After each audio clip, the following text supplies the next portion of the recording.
Today I will tell you about an elf who, after living 120 years, remembered that he was not from this world and decided to go on a journey.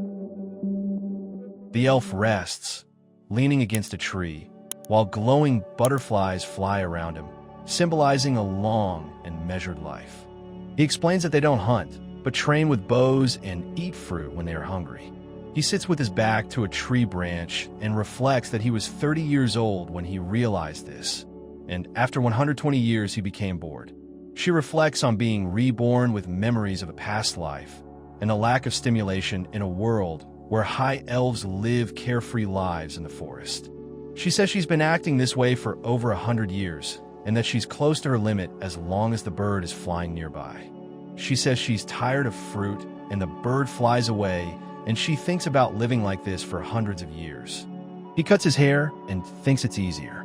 He sits by the forest with mountains in the background and thinks that he needs to prepare well, because beyond the barrier of the elves, no one knows what awaits them. He said there was no one he wanted to say goodbye to before leaving and button up his coat.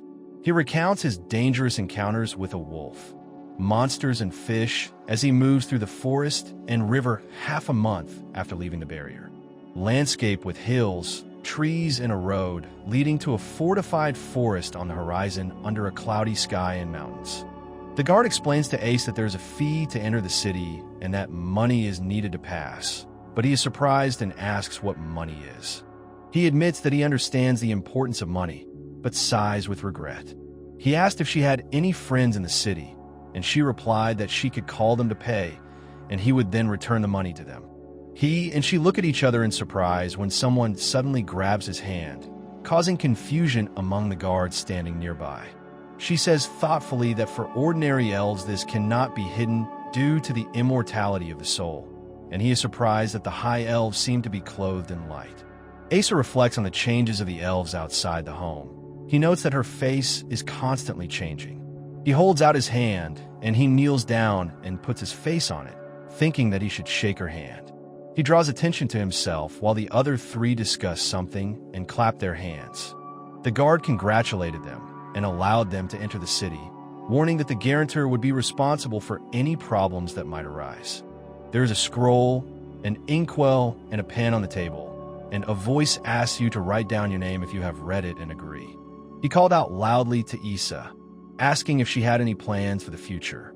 He advises registering as an adventurer to get an ID if you don't have any plans, and the others are listening to him indoors. She said that the best forge in the city was the dwarf shop, and he asked if she would sell something to them, the elves.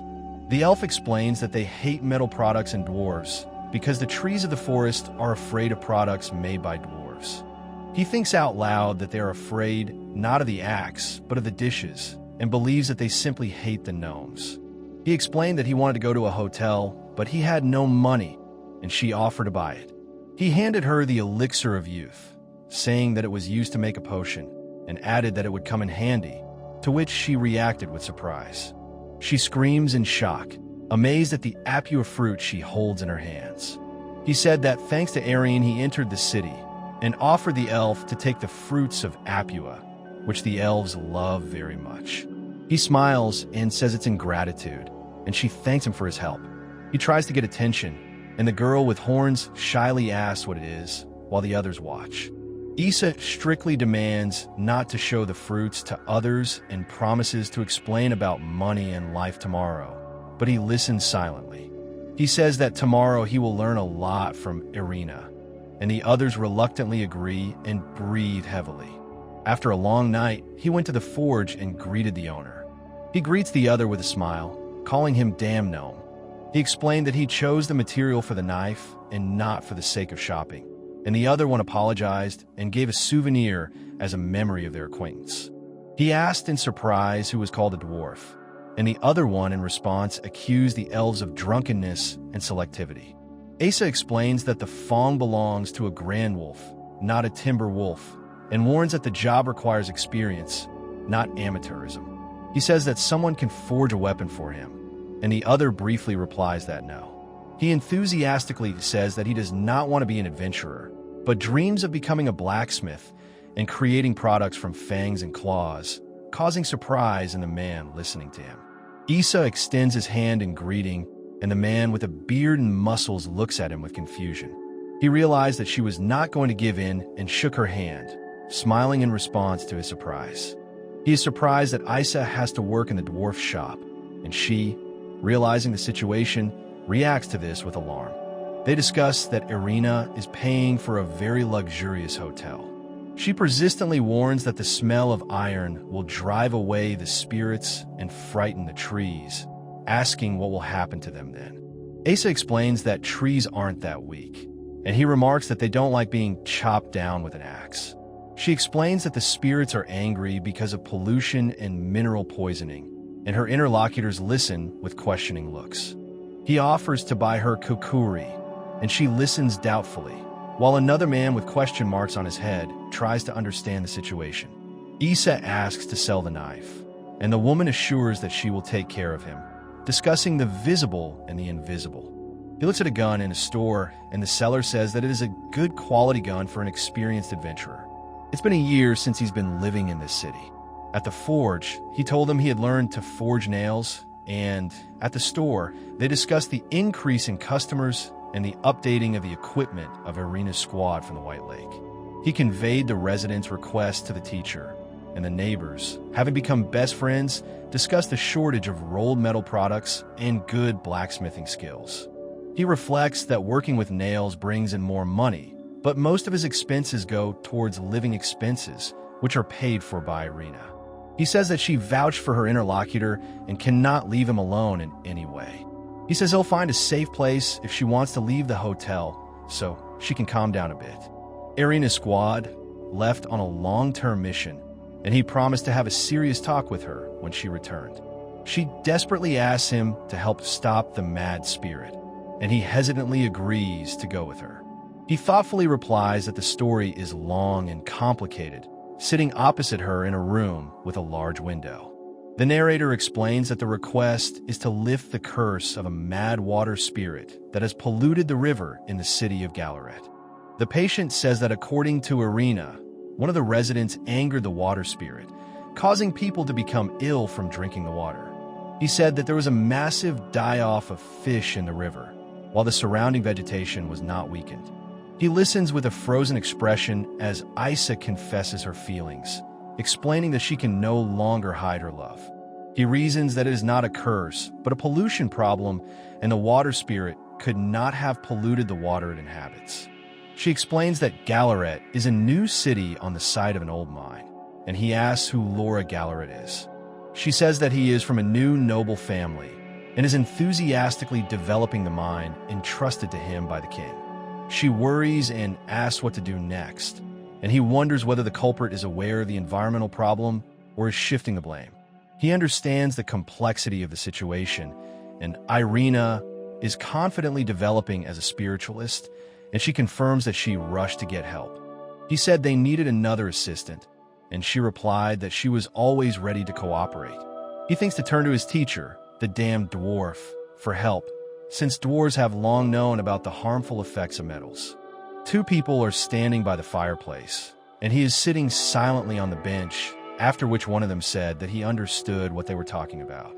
Aesa and another character asked the dwarf to introduce them to someone from the union, and the dwarf warns that without a teacher the store will be closed for a long time. There is talk that if the investigation is carried out by a blacksmith from a union, the information may not reach the king, and the dwarven blacksmith will force the king to act. A bearded man explains that the dwarves have a strong influence and are in alliances in the kingdom, addressing a group of people in a room. He said it was important for those who worked here, and then everything happened quickly. For people discuss how the closure of the Galaret mine will increase metal prices, and the opposition will oppose the development of another mine. The high elf said he would do what only a damn elf could do, and hoped the dwarf would take care of it in the city of Galareth. The image shows the word "translate" in large print on a white background. He, sitting by the fire, anxiously calls Marthana, while the two hide in the bushes and call Creus. He explains that further on the forest is shrouded in impenetrable fog, which can drown a person, and praises everyone for a good job after a long trip. He says that this is no place for a human, and she replies that after Iron returns, they will go to a safer place. He explains that he has to work off his living expenses, and she, confused, says that his teammates are waiting for him. He says decisively that it is time to enter the game and asks what makes the one who lives in the beautiful source so angry. He said that long ago people lived here, revered nature, and even deified the spirit of the source. Against the backdrop of the battle, it is said that the survivors integrated into the new culture, but did not betray their faith, and one day enemies invaded this land. The crowd of protesters was categorically against the mining project, and they were expelled for this, worried and hiding their faces. She explained that the spirit does not interfere without being asked, but the tribe did not want to involve it in the dispute. She could not allow the pollution to continue for the sake of herself, her loved ones, and the earth itself, and was determined to fight. He explains that innocent people will suffer if the plan is carried out, and warns against directing anger at them. He reflects that the children here and the children of loved ones are almost indistinguishable, especially the children. In the end, the city of Galarat was saved, and a bridge over the river could be seen against the backdrop of the mountains. The community learned the cause of the incident. Aesa and the others successfully completed the task, and the dwarf announced that work at the deposit is only possible with their approval. He said that the city's lord had been punished, the exile of the indigenous population had been lifted, and he expressed hope that they would return and live without fear. The former lord committed suicide in his own bath, and after some time, there was no one in the room. He lies in the bath, and the narrator reports that 3 days later he drowned, as did the king who appointed him. He says that 3 years after starting his blacksmithing business, he met a guy and was able to work on weapons and armor. He apologizes and wants to buy a club, and Ace asks if there's armor that goes well with it. He talks about the mace he made and advises using it with one hand along with a shield, while with the other, he tries on equipment for increased protection and stability. He says that if things go well, he will make money and come back for better equipment, and the other one thinks he is tough and a great adventurer. The boy, Aster, happily says that he hopes to meet again and wants his work to be chosen again. He shows the sword with surprise, and the bearded blacksmith watches him with approval at the anvil. 3 people are discussing the plan at the table, while the other 2 look at the damaged armor, expressing concern and dissatisfaction. He touches the baby's cheek with his finger in surprise, and in another fragment, 3 people are smiling while holding the baby in their arms. He asked in surprise if the dwarf teacher was getting married, to which he replied that he had a fiancée and was already 90 years old, which for a dwarf is like 25 to 30 for a human. He is thoughtfully thinking about the future, and the other one says that someday he will have to think about it too. On the empty street, it is said that the students will replace the gnome teacher, and many of them are already qualified enough to open their own business. He recalls how the seeds he had been cultivating for a long time turned into wonderful trees. He admits that learning from a dwarf was reckless and arrogant, and she explains that first you need to become an experienced blacksmith. He, with a beard, looks at Aesa in surprise, who, with her hands on her cheeks, curiously attracts his attention. He confirms, she asks if that's all for today, and a third character takes notes, discussing changes over the past decade. 3 people stand in the spotlight, and off-camera they say that the team, White Lake, became a 7-star team and broke up 3 years ago. The warrior Kryas and the priestess Martin are finally married, and he joyfully embraces her. He waters the flowers and says that they retired at the peak of their careers, hoping to train the next generation of adventurers, and the other agrees with this decision. Irina, smiling, says that the adventures are just beginning and she is not finished yet, leaving the city in search of new comrades. Rodner greeted the man, who said he had risen through the ranks to become a captain of the guard. They say that even now, they often gather at the local cafeteria to have a few drinks. He happily announced his rank increase, and another congratulated him and noted him as an excellent adventurer with a chance to reach a high level. He reflects with a smile on the changes over the past 10 years, and she rests, assuring that her old life cannot be compared. He asks what the other will do after returning to the kingdom of the dwarves, and he replies that he will probably learn swordsmanship and magic. Aesa says with a smile that Oswald is his teacher and friend, and the other man laughs and is surprised by such a statement. Two men argue over which of them is no longer like themselves, and one acknowledges the other's strengths. The man with the beard asked if he understood correctly and hit the other in the back, causing him to become frightened. He told Ace to come to the dwarf kingdom in 50 years, after which she sighed with difficulty and groaned. The old man assures that he will be crowned the best blacksmith and asks to proudly introduce himself as his apprentice, and Aesa cries, listening to his words. They discuss not being complacent, and she says she will continue to improve, even if it's just one step. The teacher said that he left the forge to one of the students, who took it for a short time to make a knife. He says he received an official blacksmith's license and a knife made from a wolf's fawn, and the other one is surprised that this is a license for an elf. He happily eats an apple, standing at the castle wall next to a tree and a cart. Aesa reflects on the long journey to the capital and decides to set out on a new adventure, remembering the past 10 years. They saw the capital of the kingdom of Ludria, Vorful, and one of them exclaimed, "Oh my God!" He said that the royal capital of Orchil is located in the center of the kingdom of Ludria, and there are many schools for swordsmen, and the atmosphere is more lively and pleasant than in Vistacourt. He says there's no point in embarrassing the old lady, and the woman smiles and hands him food at the counter. He remembered hearing about another style, but assumed it had disappeared due to a lack of students. He thought that if he had to choose one, it might be Lodrin, and street performers were passing by. She was surprised to see the silver coin he placed on the table in front of her. She thanks him for the technique and asks him to take her on as a student, expressing admiration. He admitted that he doesn't know the style she practices, and she remains embarrassed and silent, trying to say something. He says he wants to take possession of something, and she starts to object. He assures her that she will change her mind after seeing everything with her own eyes, and she agrees and promises to take him to her dojo. He was surprised that the building was in ruins, and she explained that one of the 4 disciplines, Doezo Yisoguryu, was taught here. He tells that the head of the school was defeated by Lodrin. Although they used fake swords, the blow was so strong that he died. She says that she and her mother were ignored and left alone, starting an internal war that marked the end of Yisoguryu. He said that everything was fine and the style that was shown was exactly the one he wanted to learn. Aesa doubts the strength of Lodrin's students, and she asks to be allowed to work on her sword for a week before the start. The High Elf tells Ace about his skills and offers to become her first student, to which he agrees with a smile. He asked if they had a guest, and Kainar remained silent, embarrassed, trying to hide her excitement and coughing in the background. She announced that Aesa was officially working for them, and he was surprised to hear that he would be staying in the guest room. He tells that Kainar's mother is sick, so he quickly went into the forest to get medicinal herbs to help her. She explains that she is an expert and decided to save time and money, and he's happy that the medicine is so tasty to help his mother.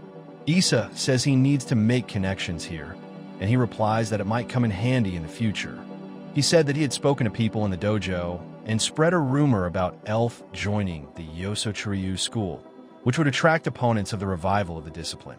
He considers his freedom of action and responsibility to protect the two, deciding to cut the training short if anything happens to them. There's a sealed letter on the table, and a voiceover talks about the letters and the attention of Lodrin students. He reads a letter in which they ask to warn before the destruction of a Lodrin building and to leave the showdown with the Lorden school to him. He reflects on the friction with Yosogi's school and Kaina's reaction with her mother to Kreis's arrival while lying on his bed and thinking about human relationships. He thinks that his training has finally begun and was very simple while she holds the sword in front of him with a smile. After 6 months of training, he greets Kreis, who reciprocates. Kreis stopped at Lodrin's school, listened to Kaina, and she decided to stand behind him, since he was her friend. He asks about fencing, and 2 girls discuss whether it would be great if he stayed the night. They discuss the level of fencing, noting that the only important thing is practical experience from the real world. He says that he has an excess of what not everyone needs, but she remains silent, listening to him. He advises her to become an adventurer for 1 or 2 years, and she sheepishly clarifies that she meant 3. He told Ace that she had been doing him favor after favor while they held swords in their hands. She remembers things that are important to her with tears in her eyes, and he asks her to do him one more favor if they forgive him. She asks him to look after her mother, and he ponders the path of the sword, standing with his sword at the ready in an open gazebo. He explains that he has 2 conditions and wants to make a set of armor before leaving, and she agrees. He wondered if Irina felt it, and she looked at him in surprise while he thought about the new neighbors and acquaintances who would look after her. He trains alone, counting to 1,000 swings, and says he completely renovated the dojo 3 years after Kaina left. He reflects on his past achievements and how the nobles and hooligans are troubling him. He thanks him for helping him swallow orders for swords, and says that after they realized his stubbornness, they left him alone. Every 2 or 3 months, letters arrive from Kaina with stories of how she ate meat with her hands, and he confessed his love to her like an adventurer. He laughs, and she reads the letter with interest and speculates on what might be in it, suggesting a promotion. She is said to be advancing quickly on her own, achieving 4 stars in her first year and 5 in her second. He worries about her hasty actions, but is confident that Kryas is keeping an eye on her and that her skills are rapidly growing thanks to her adventuring experience. He thoughtfully admitted that he was a little jealous, and she noted that Kryas would see it first, while another man sneezed next to the girl. Aesa is happy that she got 6 stars, and the girl says that it happened very quickly. He waits for his master to return at home at night. He calls loudly to Aesa, who is sitting in front of the fireplace, lost in her thoughts. He is happy that his girl will be coming home and cooks a huge amount of food, expressing gratitude before the meal. He noticed a glowing butterfly fly into the room where a woman was smiling as she watched him eat rice. She greeted the master warmly, noting that they hadn't seen each other for a long time, and he thoughtfully watched the departing figure. He addresses her by the name Irina, but she remains silent, visibly embarrassed and tense. She asked if he needed her help, and he smiled back while another girl watched their conversation. Aesa agrees, and the girl asks him for help, explaining that Kryas introduced her to Kaina so that she could bring her to him. He ponders the difficulties of capturing elves and the difference between communicating with spirits and fighting, sitting alone on the floor. They discuss how captured elves are blinded and drugged to prevent them from contacting spirits. The 3 discuss the secret ownership of elven slaves and the need to punish the nobility for this, despite the threat of a hidden rescue of the captured elves. He said thoughtfully that she wasn't quite what he needed. Against the backdrop of rain, he discusses how humans can forget pain over generations, and therefore elves should not experience it again. He says Irina understands her, but she lowered her head, and the 3rd character asks her to raise her head. He says he won't be able to live in this country anymore if that happens, and she cries when she hears his words. Someone grabbed my hand and asked me to wait. Aesa admitted that she still hadn't taught Kaina anything, turning to him with regret. She thanks him for 3 years, and he replies that he should thank her even earlier, and she cries, saying that she has done nothing for him. He smiles, and she hides her face in her hands, silently reacting to his words. She cries and asks for the master, saying no, master. She admitted that she had done much more for him than he had done for her, and asked him not to say that she had not been able to teach him anything. Irina was still sitting with her head down, and the other 2 were trying to support and encourage her. She explained that she had not only apologized to him, but also to Kaina, without telling her about her intentions. She vows to raise her sword and pass it on to her successor, looking into the eyes of the one smiling at him. He smiles with his eyes closed, expressing calm and warmth. They hold hands tightly, expressing support and unity in a moment of silence. It tells of preparations to rescue the elves in the forest, where there was once an elven settlement destroyed by the Marquis' army. He reflects on the fact that the Elven Immigration Organization is looking for enslaved elves, and that nothing could be done without prior preparation. He thoughtfully considers ways to attack the territory and the help of the water spirit, realizing that some plans will lead to great losses. He thinks that the flaming tornado will take too many lives and lead to conflict between humans and elves, although he wanted to ask the spirits of fire and wind to create it. He asks the great spirits to help him, wanting the spectacle to be grand and with minimal damage. He explains that this is not a strong vertical tremor and suggests focusing on the nobility's territory in the east. The narrator explains that the elven adventurers will rescue their captured comrades, using the shock as a signal for a mass emigration from the forests, numbering around 8,000. The hero reflects on the problems associated with the children of the rescued elves and the caution of Ludria, who will be the main person for negotiations. He talks about the hardships of half-elven children, their short lifespan, and their return to Earth after birth, holding a crying baby. He holds the sword thoughtfully and reflects on the cold glow of the weapon, which helps calm his stormy thoughts and reflects the choice he has made. The image shows a map with marked locations and roads between them, including mountains, forests, and cities. Aesa showed that he had reached the Republic of Alestrica, located on the very coast. A ship sails against the backdrop of sunset, and behind the scenes they talk about a small but successful maritime country with an elected parliament of nobles. He explains that Ludria is much richer than Pavlogia, while 2 women and a child listen to him on a forest path. He sits by the wall of the house, and she walks past with a basket on her back, thinking about the struggle for water in Ludria. Aesa talks about the difficulties and goals of the visit, answering questions from another man at the table. 3 men discuss that one of them is definitely not a spy and decide to continue the conversation at the table. Someone apologizes to Mr. Elf, addressing him formally. One thinks that the right place must be somewhere here, and the other one is thinking about finding a sailor and buying fresh fish. Aesa quietly entered the tavern and carefully peeked out from behind the door, observing the customers and the situation inside. He asked if he could sit down and receive consent from a smiling woman.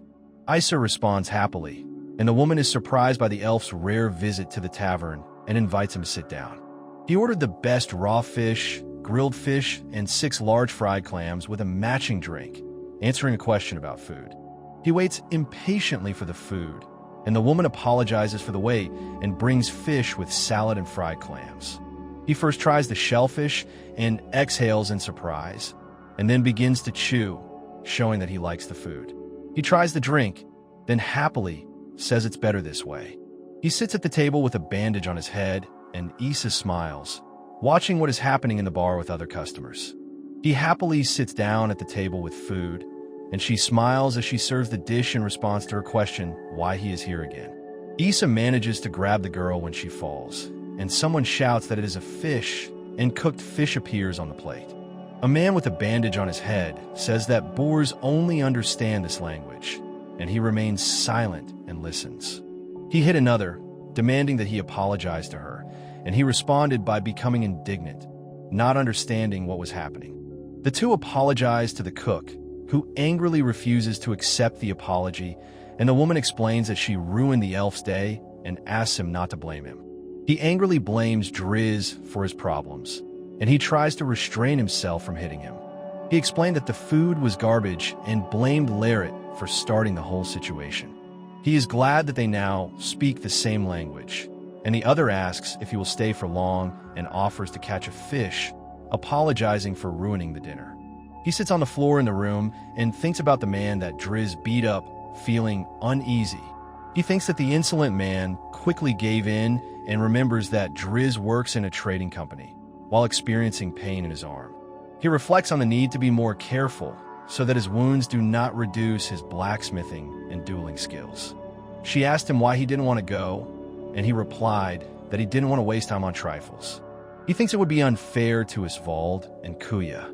He says he needs to get up early tomorrow, but in his mind he remembers that someone would tell him that he doesn't train enough. He's late and regrets wanting Driz to catch something for him. Aesa asked if everything was okay and explained that he wanted to take advantage of yesterday's offer, and the other replied that it was none of his business. He is surprised when another man suddenly spits in his face, shouting, "Fa!" He blames others for starting the conflict, and two listen and react to his words. The crowd is discussing how he deliberately provoked Drey's yesterday and is calling for them to be captured. A group of people ask Ace why he let himself get beaten and says he could have just knocked them down if he wanted to. He said there was no need for spirits in a one-on-one fight, and she replied that forcing friends to attack one was too much. He laughs, saying, "Huh." He promises to do his best, and the other one offers to go right now and asks about wishes. Three characters are tasting food. One of them is chewing with pleasure, and the other two are surprised and confused. Three people discuss how merchants on large ships and fishermen on small boats are arguing over the use of a pier in this town. Two men discuss how, with increased sales, fishermen are making more money and new customers are arriving in town. There is discussion about the need to build a large port near the beach with a deep harbor to accommodate the maximum number of fishing and trading ships. The man offered to try his new experimental dish, and Aesa happily agreed, discussing the problem of the city's main conflict. He brought another octopus and said it was still disgusting, and in his thoughts he noted that Drey's was the leader of the young fishermen. He explains that the problem is that bullying is horrific, and she agrees that no one is completely evil. He reflects on how fishermen and traders are closely related, but there is no solution to this problem. He thinks about the slippery man and ignores him, receiving a letter with apologies and plans to meet tomorrow, noting that this is his fourth day in the city. He holds the sword tightly. There is a knocking sound and a slight flickering around. Three men react in panic to sudden danger, trying to defend themselves from an attack. He makes a request to the spirits of the land, while a group of people flee in panic. He agreed and asked if there was one more request while a glowing moth was flying around the falling enemies. He explained that he had grabbed 10 people who needed help and that there was no need to bring the whole company after him. It is said that the soldiers understood everything, discovered Laritha's bullying of the fishermen, and learned of his fraud. He explains that the trading company tried to kill the traveler but lost, and promises to take him to safety, although the city's problems remain unresolved. He continued to enjoy food and drink at Grant's Tavern until, a month later, he was completely gorged on seafood. He shows a dried, salted decapod and says that this is their last night here. He advises hiring new employees, and she irritably tells him to expect even more people. She asked if he was always this busy, and he replied that he would be leaving soon. She assures that this will definitely reduce his workload. He said that Karina was actually watching him, and then they were all surprised. Aesa doubts Grant, but is confident that Karina will deal with Larit, and she asks him to eat, promising less work. He says he's leaving tomorrow morning for the Northeast, to the land of magic, and they agree to meet again for a grocery shopping tour. He and she joyfully clap each other's hands, expressing mutual approval and support. He hopes she will miss him as long as the city remains the same, constantly evolving, but not changing itself. The man offers to give him a ride, but Aesa replies that she prefers to walk and thanks him. He waves his hand and says that the carts make him seasick. He wondered if he would be interested in rocking in a boat while looking up at the sky. He contemplates traveling by ship and plans to ask Drey's for permission to go for a ride if he ever returns to Sorit. He said in surprise that this was the city of Jampman. He reflects on the power of words and decides to use his blacksmith's license to enter. He looks at the windmill and says he doesn't plan to stay long, but would like to work in the forge for a while. She asked kindly if the guests had come for dinner or if they needed a room. He asked if it was possible to have both a room and dinner, to which the girl at the counter replied that, of course, it was possible. She is shocked, showing the pen, and he takes off his hat and looks closely at the book. He heard his name called Mr. Aesa and was told that his room was next door, and then he was asked to leave his suitcase and come down for dinner. She noticed him on the stairs, got scared and screamed, and he looked at her in surprise. She asked Mr. Ace in surprise if he was an elf, causing him to react sharply. She excitedly asks if this is the first time he has seen an elf, and he confirms and says that he is an elf. He said that he had seen elves before, but none of them had been his guests, and she responded to this with joy. He said that this was their room and warned them to take care of the key when inserting it into the lock. He looks around the simple room and thinks that the bed is worth the money despite its simplicity. The image shows a vase with a flower on a table by the window in an empty room.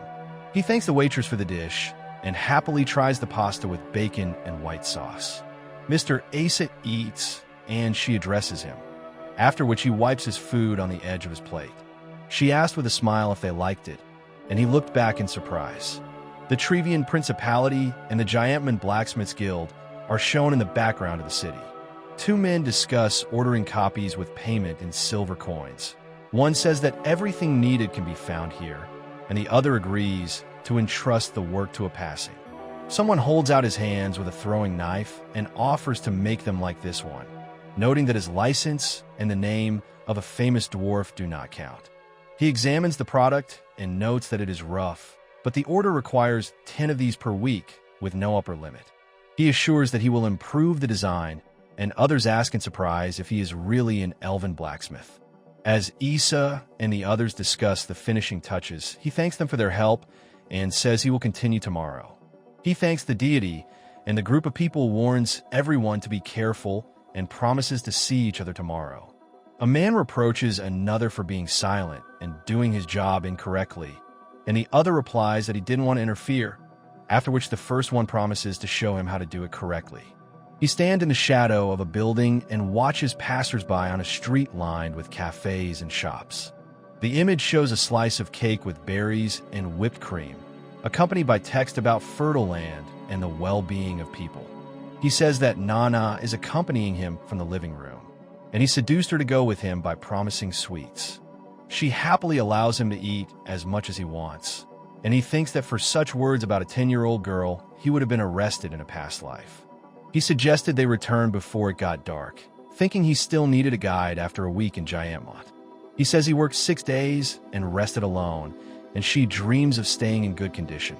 He sighed with relief when he learned about the day off from his interlocutor, who proudly reported that he had made 32 spearheads. He reflects on the misconception about the spear's power and waits for a new task, realizing that complaining will not change anything. He wiped her mouth and told her to stop making a mess, and she said that Ifo was very cute. He recalls the times when he ate the same food and says he now feels stronger in spirit by enjoying his food. The three are sitting at the table. He remembers the poem and says that he feels better, albeit a little. He smiles and offers to take half the cake, and she exclaims in surprise. She cries from the burning, and he laughs and teases her. He thinks that if he wants to know all the details, he should ask about it at the Blacksmiths Guild tomorrow. While Aesa was in the city, he thought that the Aesed Alliance might be called. The three men discussed the possibility that the northern countries of the Eastern United Alliance are sending support to northern Zaire, but this is not yet certain. He says that this will be an example to follow and wonders what if he is too good, remembering the forging of the greatest sword. Aesa checks the sword, and the two men discuss that the type of sword doesn't matter, and one of them says that it is a straight one-handed sword from the Isoguryu school. He asks if they should do some practice swings too, and he decides to try a couple of swings with the others. He enters the room and reflects that the practice of the Isoguryu style completely focuses his mind. He said with the sword in his hands that this was enough for him, and added that in fact it could be something more. He says that for others it is enough to see only the results of his work. He forges a sword at the forge while two others hold heavy books at their sides. He sharpens a knife by pressing the blade against a whetstone. He looks anxiously at his hand, on which drops of liquid appear. He fell hard onto the bed without saying a word, and outside someone was slowly trudging along the street. He lies on his bed and says that he doesn't want to do anything for 3 days, remembering how he worked without days off for a pay of 10 gold coins. He sits on the floor and says that he can't ask the dwarf master to evaluate the sword yet. He thoughtfully admits that he can't change anything, but he feels a little lonely somehow. He looks thoughtfully out the window and says that for him both would be a more valuable reward than gold coins. He reflects on the need to move on to be alone if Irina comes looking for him, and notes that he has stayed longer than he planned. He thinks that the map is really useful, and the little character says that he is in Jamman, where he will ask for directions. He explains that he prefers to take a carriage to get from city to city in a day, but it makes him seasick. Two people are walking along the road. One is pointing forward, and a car is moving behind them. A woman and a child are watching them nearby. He sits by the fire under a tree in a night field, watching the stars and mountains on the horizon. He noted with a smile that he was already in the Ardino area, famous for its fruits, while the harvest was being collected around him. A man screams about a greedy boar and asks for an adventurer as the animal approaches the frightened man. He and she are in a panic from a wild boar running towards them, and Aesa watches what is happening with a serious look. He takes aim with his bow and shoots at the animal, concentrating on pulling the bowstring and releasing the arrow. Aesa watches the people in the garden. One of them exclaims that something fell, causing concern among the others. He loudly asked Adel if he was okay, attracting the attention of two people standing nearby. He explains that he killed the boar to save the man and doesn't want the meat and materials to go to waste. He joyfully encourages the other to eat, calling him literally a savior. Aesa is happy with the food and says that now nothing will go to waste, and another man starts talking about the skin. The map shows the location of the village of Palnor between Foka and the river leading to Lake Zaire. Aesa thoughtfully realized that they were using all the water for washing and cutting the skins and suggested leaving it there. He muses that butchering the hide could take several months and argues with Iron that he can't wait that long. Aesa thanks her for everything and says that she will leave tomorrow, and the other man replies that he owes her his life and can stay as long as he wants. He wants to know how skinning works, but he's in a hurry, so he decides to just take the goods from the merchant in Palnor. He drives off down the road, saying he'll pick her up the next time he comes. A group of people sit around a fire next to a cart and a horse in the forest, discussing plans for the journey ahead. He noted with surprise that Lake Zayed is impressive, although it is not a sea. A group of people prepare for a boat trip across Lake Zaire, discussing the length of the journey and warning that one of their hats might fly away. Against the backdrop of the sea and mountains, one character explains that the drum helps the workers synchronize and protect the stern of the ship, while another agrees that it makes sense. Aesa smiles as the others row, and he notices that the boat is about to hit a barrel. He recalls Itel's words about Lurant being mostly similar to Foka, looking at the reflection of the buildings in the lake. He says that just one night in Luranta, and he will finally reach the lonely one, and the other asks to take things slow. He reflects that if he hadn't spent so much time in Jiamen, he could have achieved more. It was evening when he arrived in one of the cities of the magical land. He apologized for the late arrival, saying that he was going to the government office first, and the woman replied that it was no big deal. He greets a coworker in the office, explaining the process of magic as the transformation of inner power into energy to perform a desired action. He explains that without passing the test, it is impossible to learn magic alone. He bowed politely to the man seated at the table, who was looking at him in surprise. Aesa demands an explanation, and the man laughs and says that he has seen dwarves here several times. He explains that the dwarves have passed the test over a dozen times to create magical equipment. He explains that witchcraft requires abilities and equipment, and he replies that he understands and laughs. He explained that there were 2 testing tools in the chest, and she was surprised that she had never seen such material before. He explains how to carefully connect the ends, asking you to take 1 stick in each hand. Aesa looks at the glowing object in surprise, and the man approvingly says that it is very good. He explains that he will tell her about different options for learning magic, and she happily replies that she understands. He explains that to study at the Military Magic Academy, one must have completed military service and have citizenship of the Eastern United Union. Aesa doubts her choice as she is told about the Adventurer Academy and the obligation to work for 3 years after graduation. She suggested training with a magician as a 4th option, and the man responded thoughtfully to her words. He explains that magic cannot rely on communication with the spirit and warns of addictions and refusals when learning magic. The man explains to Ace that one of the places is for studying magic and asks to contact them if there are any problems. He said that the following week after the test, he approached many magicians in the hope of becoming an apprentice. He recalls being treated with hostility and being refused, although there had been no hostility before when he asked to become a student of the masters. He said he'd been crafting weapons and armor for the past 3 weeks, pouring his energy into the forge after losing motivation. He recalls his work with a master devil dwarf, who, in his opinion, should have suspected possible events. He apologized and started talking about today's delivery, and Ace was hesitant about simply joining the academy, considering it too easy a solution. He was surprised to hear another speak of arrowheads and mention 3 swords. He asks if he is Aesa, to which Aesa confirms that he is an elf and a blacksmith known as Aesa. He suddenly grabbed another, who was surprised and asked to stop, and the third recognized the situation as more than unexpected. He, grabbing the legs of another, asked to be accepted as a student and not to let go. The 3 discuss the new student. One promises to listen, and the other demands to just let him go, mentioning that Ace really works. He asked why she, an experienced mage, was studying blacksmithing, and she introduced herself as Koshman Fiddle and told him about her workshop. The man explains that Koshman received basic knowledge of magic and henceforth relied on himself, and he left with these words. He said that he had now become a full-fledged magician and could only use ready-made tools, but knew nothing about blacksmithing. One is surprised by the appearance of the sword.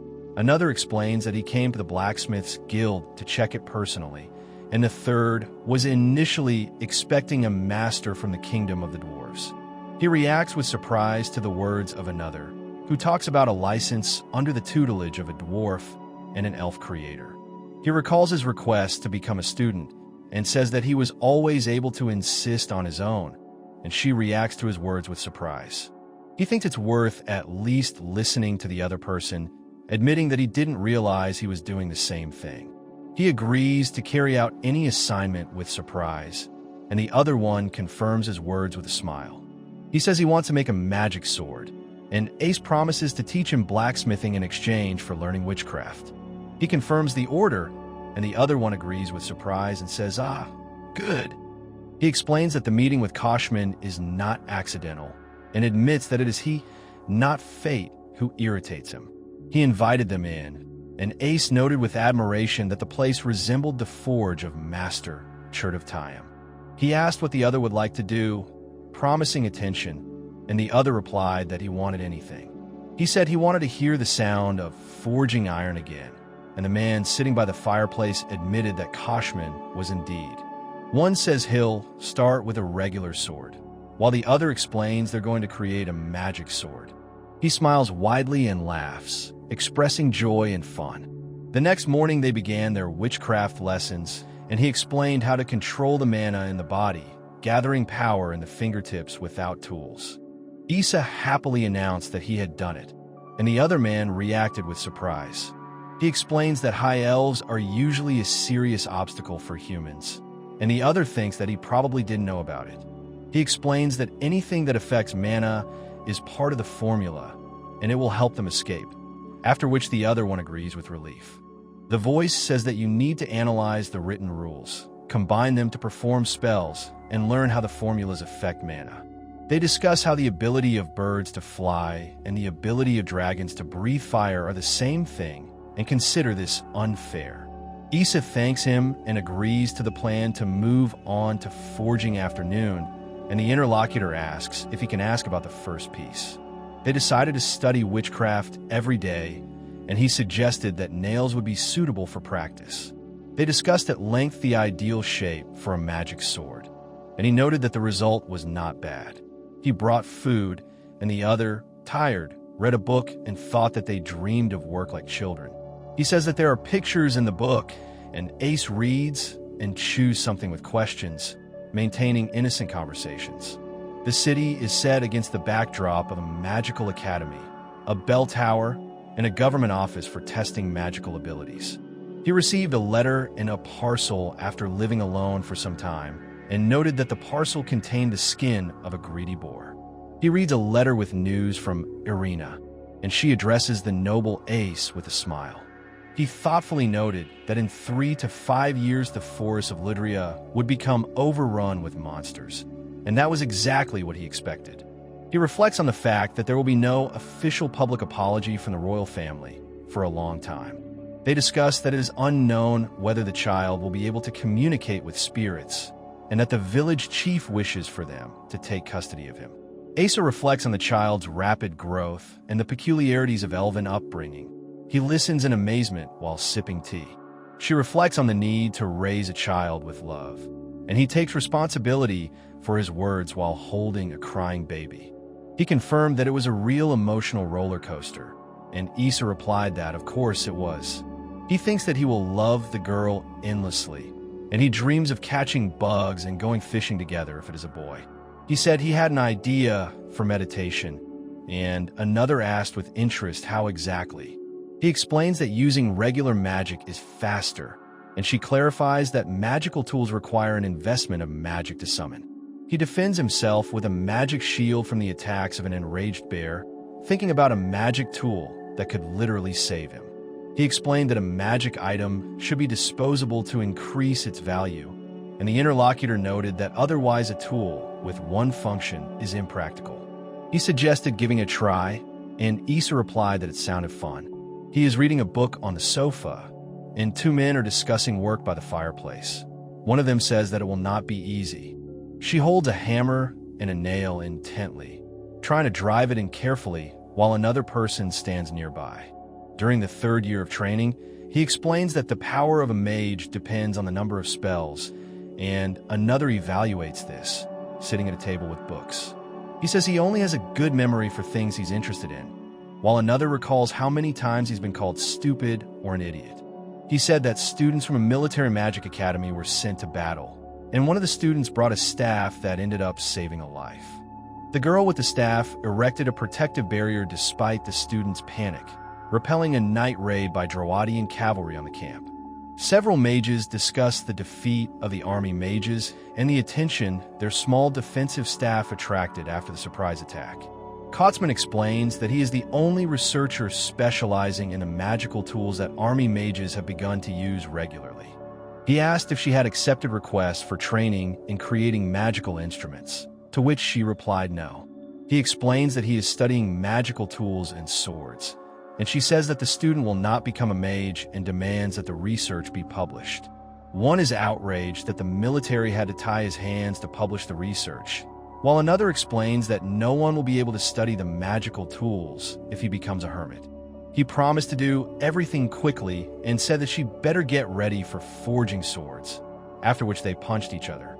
A boy with a toy thinks about the future, when he will leave to take care of a half-elf, and at the table they discuss the completion of each other's training with Koshman. He reflects that in 2 years they will both leave this nest, each with a magically created sword in their hands. He is concentrating on preparing food, while another one encourages him, pointing and smiling. Ace and him discuss the sword, after which they both fall to the floor surrounded by books, tired from training. He writes tensely with a pen, and she sits by the fireplace, silently watching him. He says tensely that he won't give up, and she laughs, holding the blade to his throat. They excitedly announce that they have made a magic sword, amazed by their achievement. 2 people are arguing. One is panicked by the idea of testing the blade. The other is surprised and asks what to do now. He looks with surprise and admiration at the sparks emanating from the sword he holds in his gloved hands. He explains that the magic sword was made for the reason they met. He says with a tender smile that fate brought them together like this. He laughs looking back and seems very happy. The image shows a smiling character with pointy ears and a drop of sweat, who remains silent, expressing embarrassment or awkwardness. He decided to make his own magic sword, and the other asked to let him try, to which he received consent, but only a little. He says in surprise, and Aesa sits calmly by the fireplace. Then he helps her get up from the floor near the wall. The 5th year begins, and he announces the start of the martial arts exam. They asked if the others were prepared and received an affirmative answer from Aesa. He says that he must make someone one of the mages before Koshman becomes an official mage, and notes that there are people who will remove any obstacle. He explains that he is repaying him for everything he has done for him, and the three listen with varying emotions. He runs into the room and happily says that he is back, and the other one asks how everything went. He remembers that 5 years have passed since he began learning magic, and now his magic sword is ready, and it is time for him and Koshman to set off on their journey.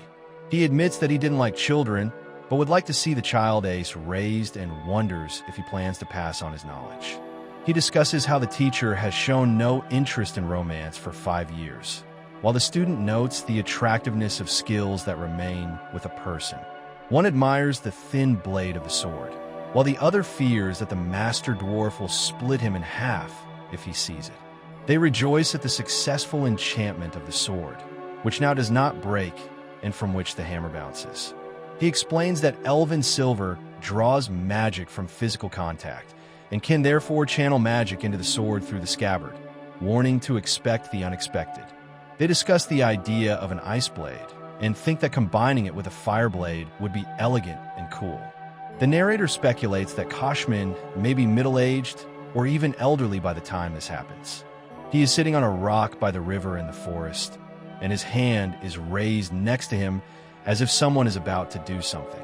He explains that he has become a high elf and is tired of his long life, trying to understand the local geography before meeting Irene. He thoughtfully reads the map and wonders if he can reach the capital of Zanes in a couple of days, calling himself a child of a high elf. He entered the hotel in the capital of Zaynts and noted the softness of the beds. The man apologized and greeted Aesa, who happily reminded him that they had met before and that he looked better than last time. He invites her to sit down, explaining that the Ludrians are already negotiating with the elves, and they have almost achieved their goal. Several people discuss food shortages and the emigration of residents due to the incident in the eastern part of the country, expressing anxiety and fear of a disaster.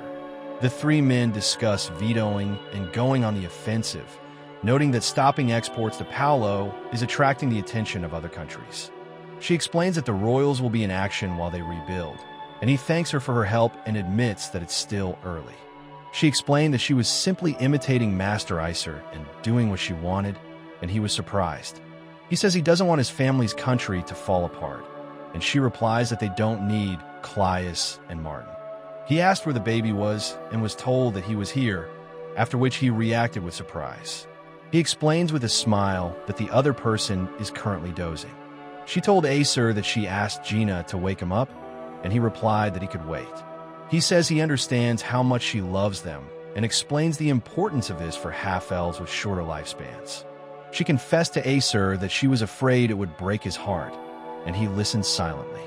She asks if he is worried about her heart or is comparing himself to her. He admitted that he doesn't want to live like that and is afraid of losing contact with others. Aesa recalls the words of one of her friends from her past life, which remained in her memory, causing reflection and regret. He happily noticed that he saw the other one wake up while she looked in surprise at the glowing symbol next to the window. He announces that he is leaving, turning to face the departing Ace. Aesa looked into the room where he was sitting on the bed and covering his face with his hand, as if hiding something. He yawns and rubs his eyes, while another character clenches his fist on his chest and exclaims that she's cute. He approached the child and said that he thought he didn't have a name yet, and the baby replied with a hello, causing him confusion. Aesa recalls meeting Irene, reflecting on the immortality of the high elven soul and expressing gratitude for the opportunity to summon spirits and had a friend nearby. He thought about the letter with the name, and then another person praised him, saying that it was not bad. Acer introduced himself and said that the high elves of the forest called him Maple Lad. He promised to be a guardian and a friend from that day forward, gently placing his hand on Aesa's head. She asked shyly if there was anything she could do, waiting for an answer. He said it was nice to meet Win, who looked away shyly. He smiles and says it's cute. He is happy to see the other and says that he is happy to take care of him, after which the other touches his face with a smile. Aesa asks thoughtfully what to do after that, and the other person responds by starting to say, but he says that without a plan, Win will have a hard time, and she thinks that if she finds out about it, he'll have to preach to her. He's wondering who will help babysit Win, and says he needs to work hard to show what an adult looks like. He admitted that Emma was better, but she suggested waiting for the king's apology so that the country could calm down. Aesa looks worried as Kalina of the Valestrian Republic is told of her unreliability for secret spies in the city. He says that Koshman of Odin can't do anything, and the other replies that he will teach Win bad games and even himself. Aesa is surprised that they thought ahead, and he says that they have the ability to do almost everything and plans to leave tomorrow around noon. He, holding a child in his arms, greets a girl on the street, and she returns his gesture. He hugs Aesa tenderly in bed, telling her that he will always be there to protect her. In the background of the map, one character is holding another who is eating an apple in surprise, while a third one stands nearby and smiles. He explained that he adopted the child for several reasons while standing on the street of the old town. She asked when to say hi, and he said he could, a little hesitantly. She greets him cheerfully and says it's nice to meet you, and also offers to tell her anything while he's here. He realized they wanted to cuddle someone, and she asked permission to hug him, to which he agreed. She says she'll pay him a good price if he doesn't mind, and he plans to stay in town for a year or two. He said with a smile that everything was fine, and she thought that he didn't understand, but that he would get used to it with time. She suggests they make an effort together, and he hopes he can get used to his new surroundings while Ace watches over them. She's excited to feed him macaroni casserole, and he says he's hungry and asks what's for dinner. They discuss how elves love apples and fruits, and wonder if many elves will come if apple dishes are served. He says that Astorka had the best fish, and she says that she loves meat, fish, and vegetables, and thinks the pie is delicious. He thinks dreamily about the future, and the boy and the woman are happy that he is so lucky. He says he'd like to visit different places and try delicious food, and she thinks one would enjoy traveling and wants to go with him alone. He thoughtfully noted that someone was inferior to him in comparison. Aesa asked in surprise if his interlocutor was listening, and the blacksmith apologized for the interruption and asked to come back later. He thinks it's nice to see he hasn't been forgotten and hopes he'll be asked to do some work. A month later, the man explains to Ace the nature of the work he wants to entrust to him. He explains to his interlocutor that armor repairs are paid for according to the amount of work performed and are accompanied by a technical manual. The man explained to Aesa that he had been asked to go and get a sword that was on display at the Blacksmiths Association and had previously belonged to Aesa, which made him happy. He explains that the third meeting is with the king, who is interested in the elven blacksmith, and Aesa listens and is surprised. He said that with his interlocutor's skills, he could earn a lot of money, and the other replied that he liked the first task, repairing armor, and thanked him for the amount of work. Aesa asked for advice if he didn't succeed, and the other man assured him that their association would not prevent him from turning down other work. They walk down the corridor, and one says that they will work in the forge as before. He expressed pride in working alongside such a blacksmith, addressing the man in the forge.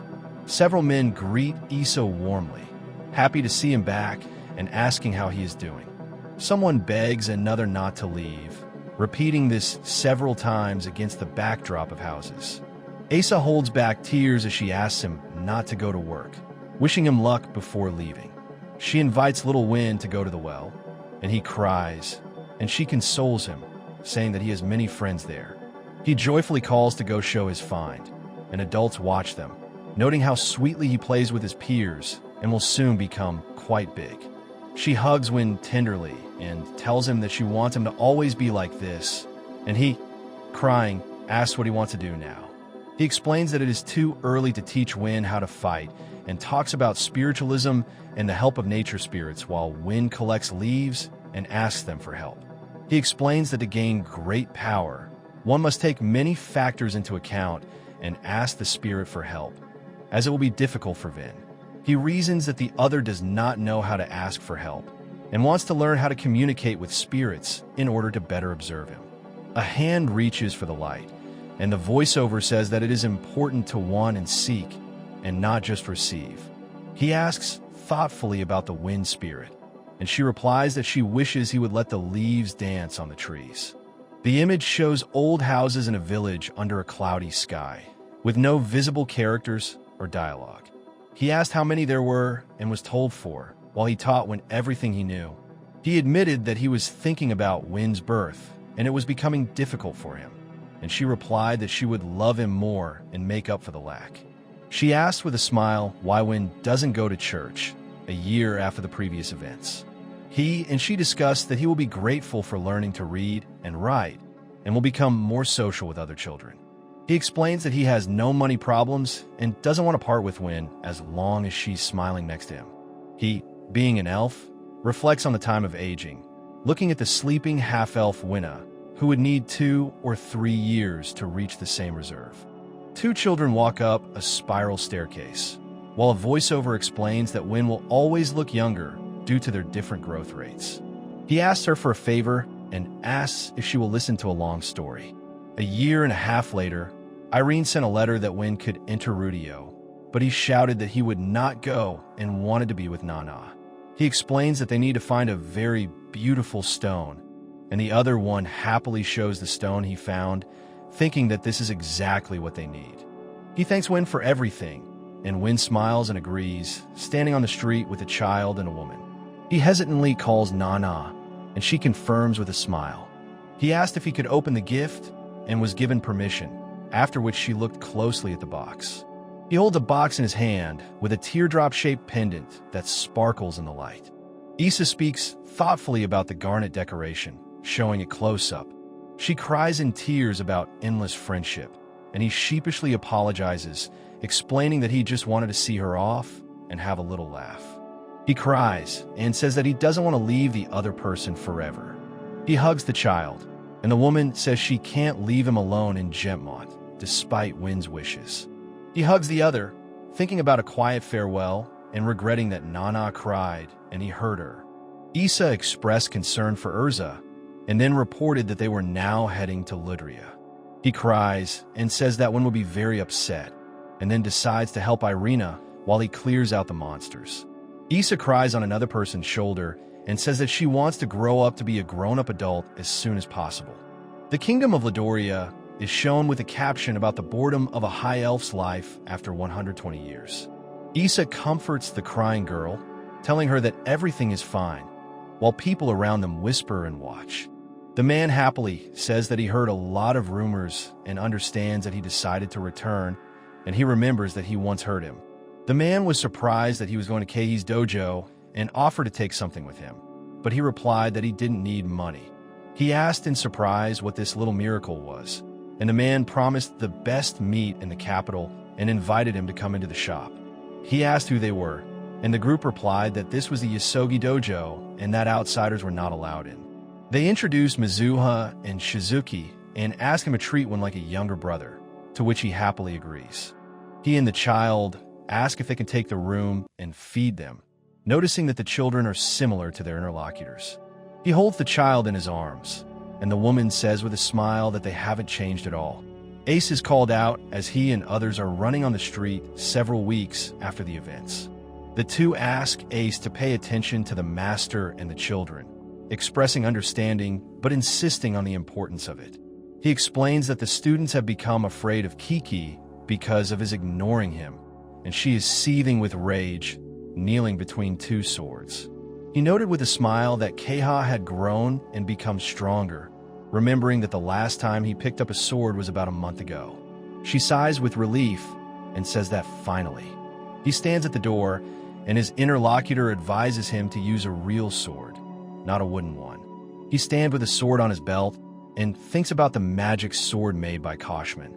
He doubts his readiness, but admits that he will be able to use the sword to its full power. He quickly sharpens the sword, holding it and the whetstone in his hands with concentration. She thought about it and asked if something strange was happening. She says that she will evaluate his skills first, and he replies that it is not that simple and he wants to ask a lot of questions. He acknowledged that his skills had improved thanks to training while traveling and thanked. She notes that he has never used his skills despite training and considers them to be a show, not intended for combat. He recalls how he once cut an opponent's sword in a verse strike. She admits that she has no fighting experience and compares it to Keihi's street fighting.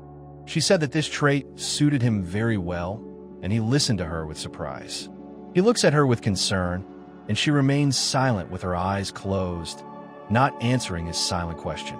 The northern part of Ladoria is shown with the mountains near the border with the Fodor Empire a few weeks later. He says they will wait for his return, and she agrees as they stand by the horse on the mountain path. He reflects on the weakness of Ladoria's military power due to the change of king and the unstable situation, emphasizing that the kingdom is to blame, but the occupation cannot be allowed to happen.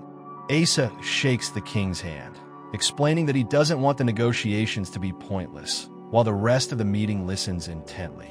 She explains that the current Ladoria communicates very closely with the elves and sums up what was said. She reflects on how it would be easier if they already knew each other, and that the elves don't need new neighbors. He asks in surprise, specifying the location, and thinks that being close to them will help Ladoria in many ways. He calls upon the spirit of the earth, who dwells in the majestic mountains, to hear his call.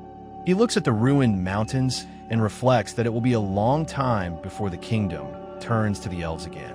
He reflects on his determination to fight the soldiers of the empire and doubts his strength while fantasizing.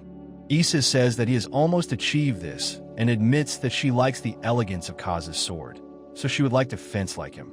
He says he doesn't mind being a regular amateur rather than a professional fencer, and she replies that she might change her mind later.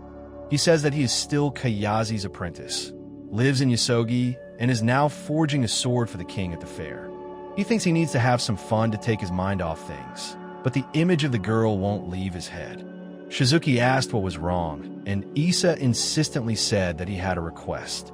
He asked to be taken to Wistcote, addressing the interlocutor standing with a stick. He explains that the journey will be long and on foot, and advises her to ask her grandmother or Kiki for permission so that they don't think he kidnapped her. Aesa watches as the child, arms outstretched, walks up to the group of people at the house and thinks about the peace of her soul after receiving Shizuki's permission. He explains that it is their breakfast, and the two listen, surprised that Wen has become attached to Shizuki and Mizuha and agreed to go with them.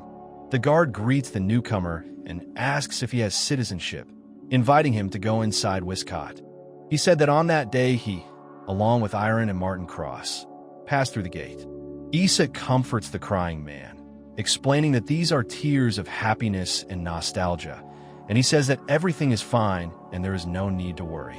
They are walking down the street. One calls Aesa and asks her to look at something. He is delighted to unexpectedly meet Rodan, who greets him and recalls his first visit to the city. He asks what about it, and the other one replied that he stopped doing it after getting promoted. Aesa introduced herself at the door of Claia's and Martin's house, and the woman asked who they were. She greeted him happily and asked if he wanted the key to the house, to which he replied that he needed to tidy up the bedroom. She asked to stay for a while, promising that Claia's will be back soon, and he asks with interest if it is possible. He whispers about children, and she reacts with surprise to what she hears. She asked in surprise if she had heard any news from Irene. At night, Aesa stands at the fence of the mansion and thinks about the important event that is about to begin. He sits in a chair in a luxurious room and tells that Claia's returned almost immediately after his arrival. He said that his biggest surprise was when he didn't see her or win, but looked at Shizuki. Aesa muses that Keiha isn't the type to destroy a family, while another character wonders how this happened and says it was friendship, not love. He ponders over why Keiha let Shizuki go and whether he knew about his father, noting that the question of the children's parents has faded into the background. He sighs and says he doesn't care. He says he won't stop loving Yuen no matter who his parents are, and the two children are sure that Keiha and her mother love Mizuka and Shizuki without a doubt. He lifts the blanket from two people in bed who are trying to remain silent and not wake up. At the house of Cleas and Martina, Keihi's son challenges Rudria's best swordsman, Lord Cleas, the Holy Sword. Several people are gathered at the table. He listens with doubt as the two discuss Cleas, the Holy Sword. He drinks his tea in silence, and she looks thoughtfully at her fork, after which he quietly says that he understands. He and Ace fight with swords, making battle cries, with a large building in the background. He tries to attack his opponent, but he easily parries and says that this is another victory for him. He calls for an attack and says that it is not over yet. For people stand in the shadows, discussing what adults think and how they react to what is happening. He says with his sword, "One more time," and the other one notes that no one is up to no good except Shizuka, and the woman thinks everything is fine. He struck her with his sword and she cried out in pain, and those watching noted that their meeting was inevitable. About a month later, she indignantly asked why only Shizuka went, saying it was unfair. He said that he was attacked by an indignant Mizuha, and now he will have to go somewhere with her, and the other one thanked him for the souvenirs. He decides to make a sword to apologize, and the two women discuss how they still need to get their parents' permission and how noisy it is around. Today they are walking in the forest near the capital, and he says that there are fewer strong monsters, so it is now safe to walk. He pointed to the hole and asked Aesa what was in there. He asked if she would defeat the monster, and she replied that it was better not to touch it, showing the lair of the snake monster. They thoughtfully note that the children have a loving mother and grandmother, but they still lack a father's love. Aesa exclaimed in surprise at the sight of the large tree, while the other two watched it with interest and slight excitement. They are discussing the spirit tree, which will not appear without someone who can see spirits, and one of them decided to show it to them. He gets Aesa's attention by explaining that without her no one would be able to find something important to the elves that has grown very large and is fertile. He notices a flower that blooms out of season. He thanked Aesa for the walk, and she replied that it had been a lot of fun today while they sat by the fire in the evening. He remains silent, and she asks hopefully if she would make a good adventurer. She says that Mizuhi is still under 10 years old and will have the opportunity to choose her own path, and they laugh and discuss the delicious snake. He laughs and apologizes, saying if. He remembered that 8 years had passed since he came to this dojo and addressed Ace by name. He asks if her flame is dying out, and the other promises to take care of everything, for which they thank him. They said the twins turned 15 and were given swords, but Win was still lagging far behind. He noticed that he was growing up differently than the others, and so he distanced himself from them, realizing that nothing could be changed here. He is grateful to the twins for the time with him, and Ace demands that he leave, calling this the beginning of a problematic age. He said thoughtfully, still looking ahead. He reports that Kayahi's mother is unwell due to age and poor health, and says that he was told that the interlocutor wants to talk. The woman admitted that she thought about leaving her daughter alone after her husband's death, but his appearance changed her mind. He explained that he was wary at first, but quickly became part of their lives, and the other said that meat is cheaper. He says that not only did he cure the disease and end the feud with Laurent, but he also restored their dojo. The woman thanks him for raising her daughter to become a fine swordswoman, and he replies that he was content with his position as a student and did not ask for anything in return. He says shyly that he became a guiding light for them on their path. He denies it in surprise, but the lying woman assures him that she is not exaggerating. She said that she gave birth to children, raised them, recruited disciples, and protected the dojo. They discuss how she wanted to have children and approached the famous swordsman with an unusual request. He thoughtfully asked what had happened then, and she replied that that was how it had all happened. The characters discuss Irene leaving Kleiss because of the difference in lifespans and are surprised that Martina didn't refuse because of this. He speculates that perhaps someone else was also worried and says that they were not denied his daughter. Aesa reflects with dismay on the fact that his daughter's wish was granted and wonders if it was a curse. He admitted that he used to be angry and offended, but now he feels calm lying under the blanket. He returned happily, making her smile, and she says that she loves her grandchildren like a real mother and believes that they will grow up to be worthy people. He squeezes the other person's hand tightly and then gently releases it, expressing the tension of the moment. A sick man with closed eyes asks not to forget her love. After the conversation, he confirmed that she left this world 5 days later. They reflect on the fact that nothing will change for their departed loved ones, and everything will become a thing of the past. He received a letter from the dwarf Aswald and sums it up while sitting on the veranda while someone nearby is cleaning. He thought it was no wonder he was noticed, and the man with the beard said that he needed a smart assistant and invited him to come if he had time. He says that for the last few years, he has always taken first place in sword forging competitions, but now the dwarf who used to take first place has returned. The story explains that the election of a new dwarven king and blacksmithing skills are linked to social status, which is why serious competitions are planned. He admitted that he might be too narcissistic, but he hoped that the dwarf would fulfill his promise. Wynn says he's going to the land of the dwarves, and the other asks what he'll do, remembering his dream of building a land for the elves. He offers to stay, and she warns that without her he will do some nonsense. He agrees, and the other asks if he thinks he's a fool and calls him a nanny. He says they have a long conversation ahead of them, and she promises to teach him how to communicate with the dwarves, hoping that Wynn will find a friend.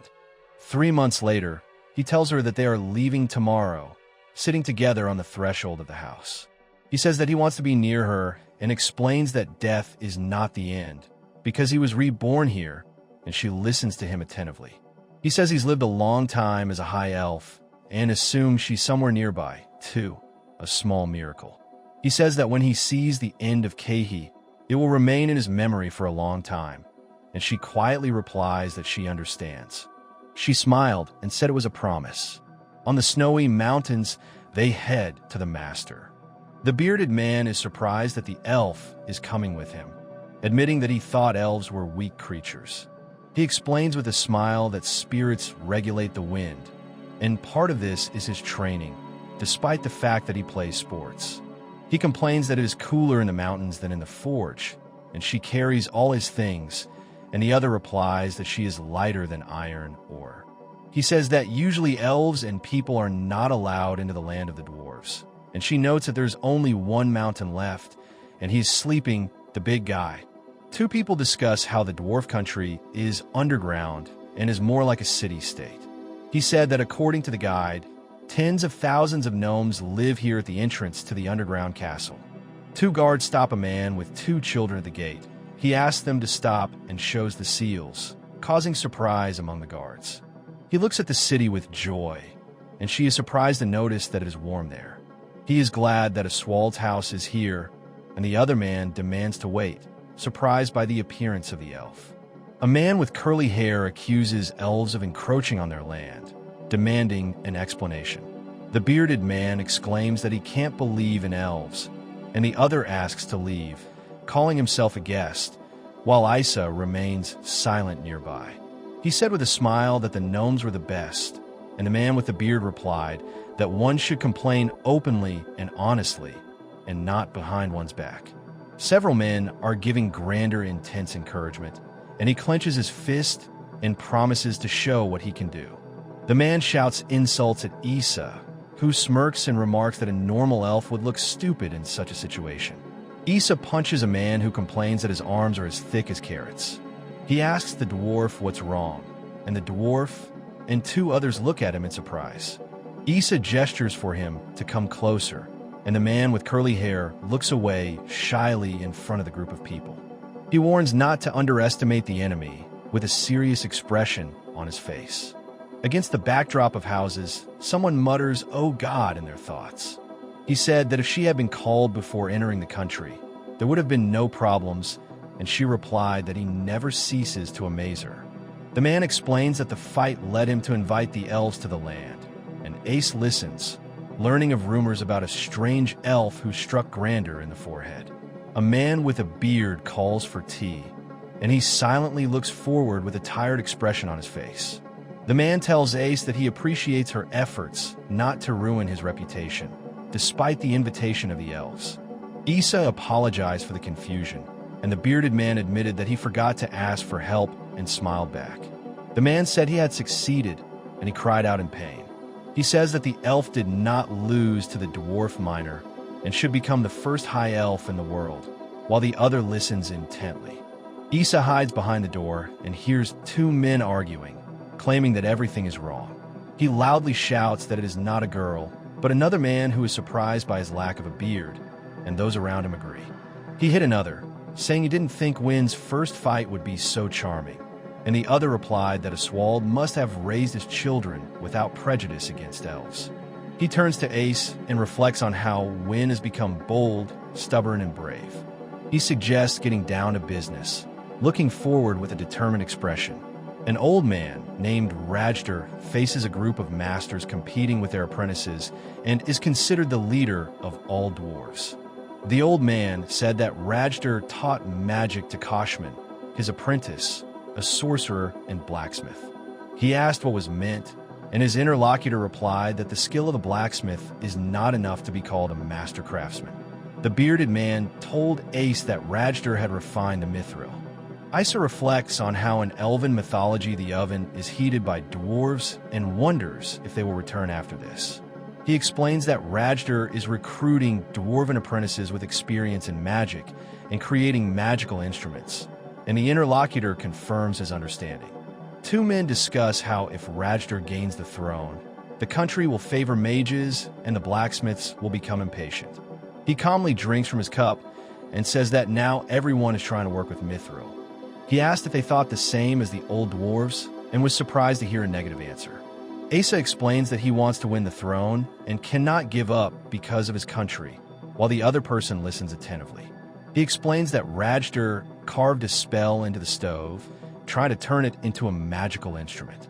He tells the old man that the magician had been hunting for the dwarven throne for a long time and was gathering students with the talent of spellcasters for a plan to capture it. He acknowledged a difficult opponent, while another explained why he was invited here. The man explained that he had called him to increase the firepower and make a furnace that could withstand it, and Ace thanked him sheepishly and laughed. He says he knows the materials of the furnace, but has not yet been able to assemble the firepower. He says firepower and him thoughtfully pondering what he heard. In the market square, people discussed creating comfortable conditions for their stay in the land of the gnomes while collecting materials for making a stove. Oswald laughs as he lifts a heavy barrel, and she rejoices and says that it is good, while he helps with the shopping. As Aesa reflects on the need to understand the mentality of the locals, one of the men calls on him to pay attention. He asks in surprise what is going on, and two men argue about the quality of alcohol, one of whom claims to be treating everyone. He explains that this will be their training base, and Ace listens in surprise. He said he shouldn't expect a warm welcome, and she replied that she was fine. Several blacksmiths are discussing something serious while looking at a man with a bag standing in front of them in the forge. The three men turned away from each other in silence, expressing dissatisfaction or disappointment. The man asks to make a sword for the boy, and Aesa apologizes for last time and leaves. He thinks the trip to the pub was enough and considers Ewan a good man who learned to use a sword at Keihi's dojo. He reflects on how surprisingly the spirit of fire liked him, despite the fact that elves are usually afraid of metal and fire and avoid blacksmithing. He watches the process with amazement, while others admire and encourage them to look at the result. He thinks his every move is being watched and admits he's not used to being the center of attention. He asks everyone to look at him as a recognized master and announces a competition with the dwarves to make people know about him.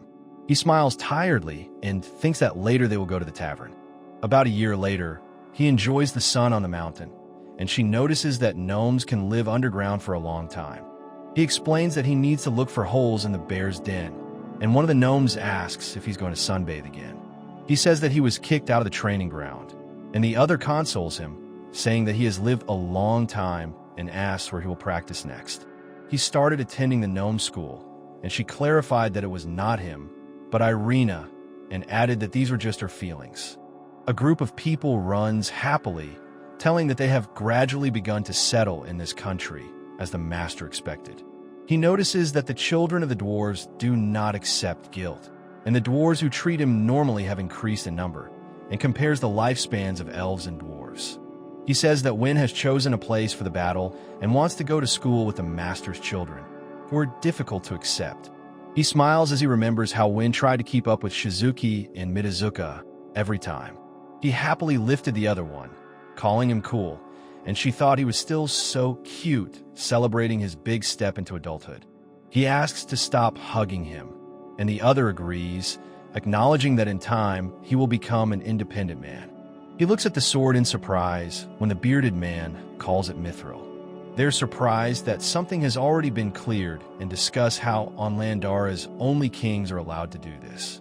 The man explains that mithril is a hard metal that can only be worked with a hot flame, and she listens and understands the need to gradually increase the temperature. Someone explains the meaning by saying, in other words, against a wooden ceiling with a glowing symbol. He explains that technology is needed to control high heat in stages. The man with the beard says that they need to do the job quickly and offers to get started, to which Aesa agrees. He and another man wearing safety glasses work hard with hammers at an anvil, creating sparks and marveling at the results. A man with a beard sharply holds out a sword and shouts for someone to hold it. He suddenly hit Aesa in the face, and she responded with a smile. A man with a beard offers to have a drink right there, and another agrees to buy him a good drink as a sign of support. She says with relief that everything worked out for them and notes that they were given a great service, which they all deserved. Two blacksmiths compete in the art of mithril processing, and one of them wins, far surpassing the other. Two men smile amid applause, expressing joy and satisfaction. Aesa says that friendship between elves and dwarves is still far from reality, and he remembers how he and Isvold showed their superiority. He says that he, Isvold, and others have been hatching an idea for several years while they train with swords. He ponders the need to expand trade routes with Landras, looking at the pattern of trade between humans, elves, and dwarves. He asks Isvold to take him on as an apprentice after learning a little about blacksmithing at the dwarf school. He asked why the other one didn't want to learn from Ace, and he replied that Ace's help was enough for him and he didn't need more. He reported that the Forder Empire was preparing to invade the kingdom of Ladoria, which caused alarming news. He thoughtfully explains that he sealed the path between the two countries, aware of the consequences of his actions. He reflects on the war and its consequences, and then the people of Ladoria are mentioned, and the name K is mentioned with a smile on his face. He promised to take care of Win. Another thanked him and said he would return a year, and the third admitted that he didn't like it. He reflects on the need to go to the battlefield and leave Vin for the sake of peace and tranquility for his loved ones. The narrator explains that the road from the land of the dwarves to the empire of Fodl passes through a mountain road where, according to legend, dragons live on Dragon Mountain. He was surprised to hear the word dragons, and the other admitted that no one had ever seen them here. He ponders thoughtfully that the legend of the gnomes and the stolen fire may have some basis in reality. The group listens to the story of the 5 immortal peoples, and he suddenly decides to say something, observing the calm of the high elves. He reflects on the fact that mortals are willing to help immortals, and says that this is how they live while others remain silent. One man approaches Ace with a question about the existence of dragons, while another believes it is all a lie. He plans an investigation to check if Fodl is going to attack Redolia, while the old man is reporting that the food is ready. He is contemplating finding another route through the snowy mountains, despite previously trying to block that route. A high elf ponders the other high elves in the land of men, while another says that Fodl is aware of the sealed mountain road and wishes to speak with his kin. He explains that slavery is legal in Fod, and the average elves have no access to the highest level of spiritual arts. Aesa reflects on the fact that they will have to pay dearly for their failure, and can only hope for the best. 3 weeks later, the capital of the empire, Fodl, is shown with its fortress walls and towers. He quickly runs to the castle, where 2 guards with spears stand at the gate. Ace successfully infiltrated the city, where a group of dwarven traders were already looking for an inconspicuous hiding place for him, for which he was grateful. He reflects on the signal from the dwarves and how they would not refuse further information, given their neutral stance in the war between the Fodl Empire and the Kingdom of Redolia.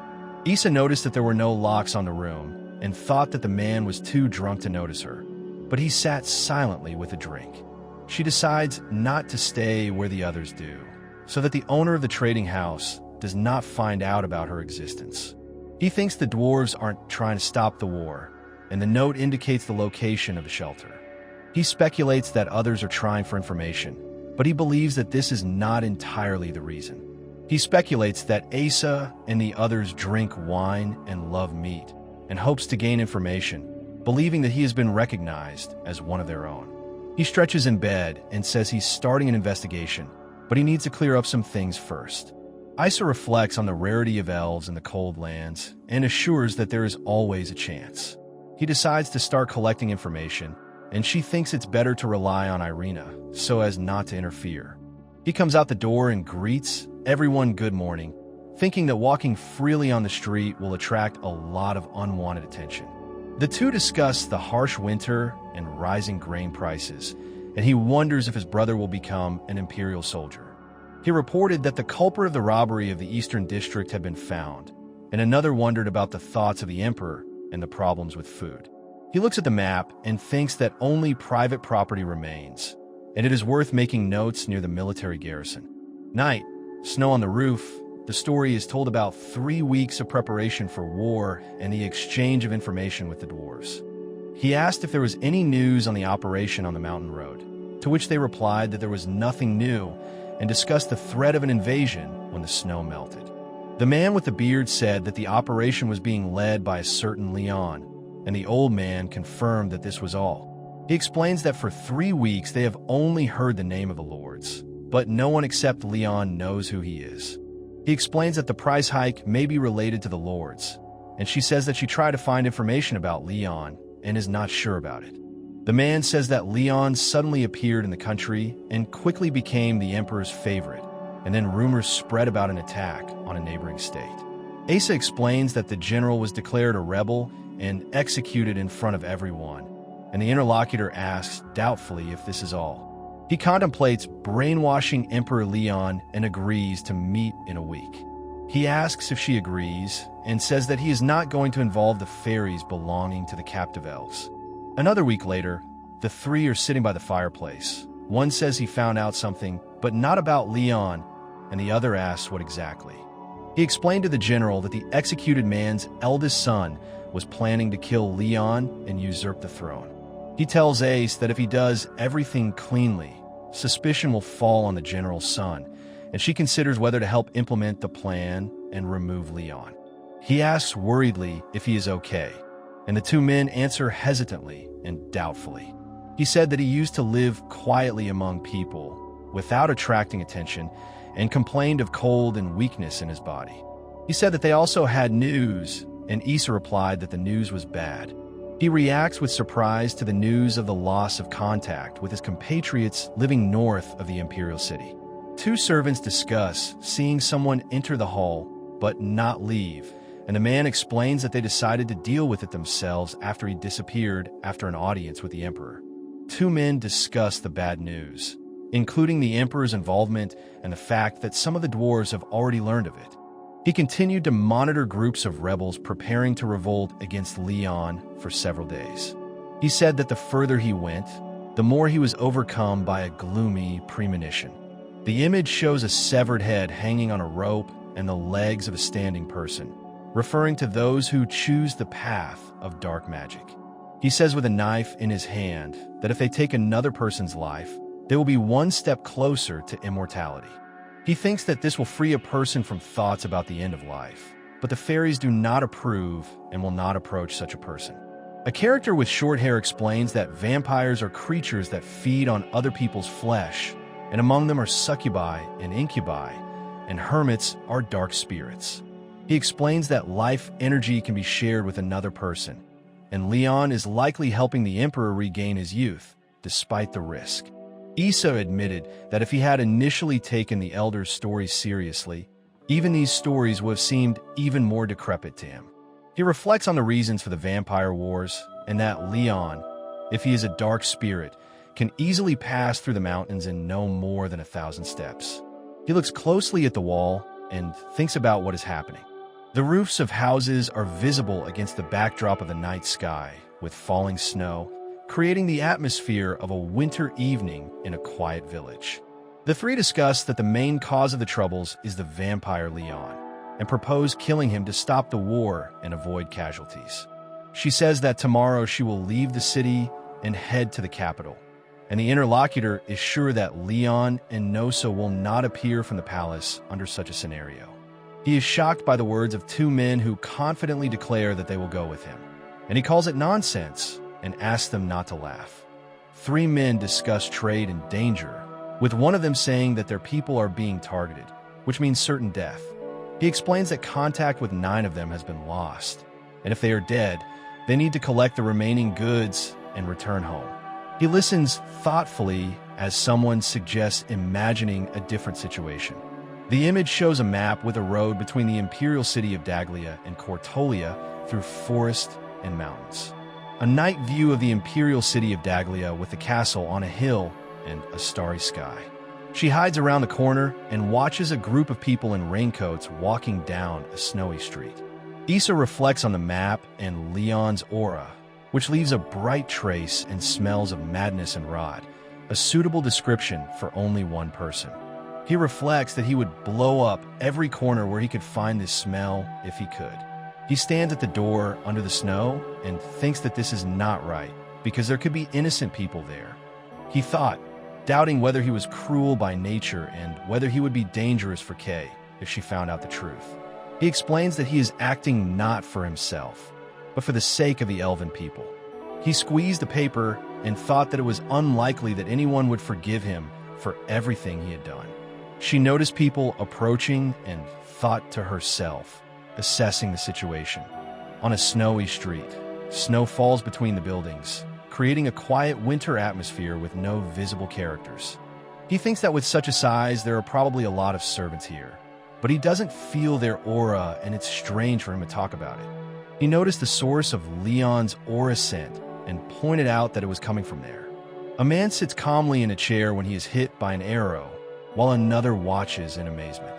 He recalls with surprise the poisonous arrow with which he easily defeated the strongest monsters. He announced that he would try to defeat him with the element of wind, and the other replied that he was trying to overcome gold. He asks in surprise if it is possible to use the tree while the other one with the bow is surrounded by the tree rising around him. A panicked Aesa fights off a clawed attacker while another man watches from behind.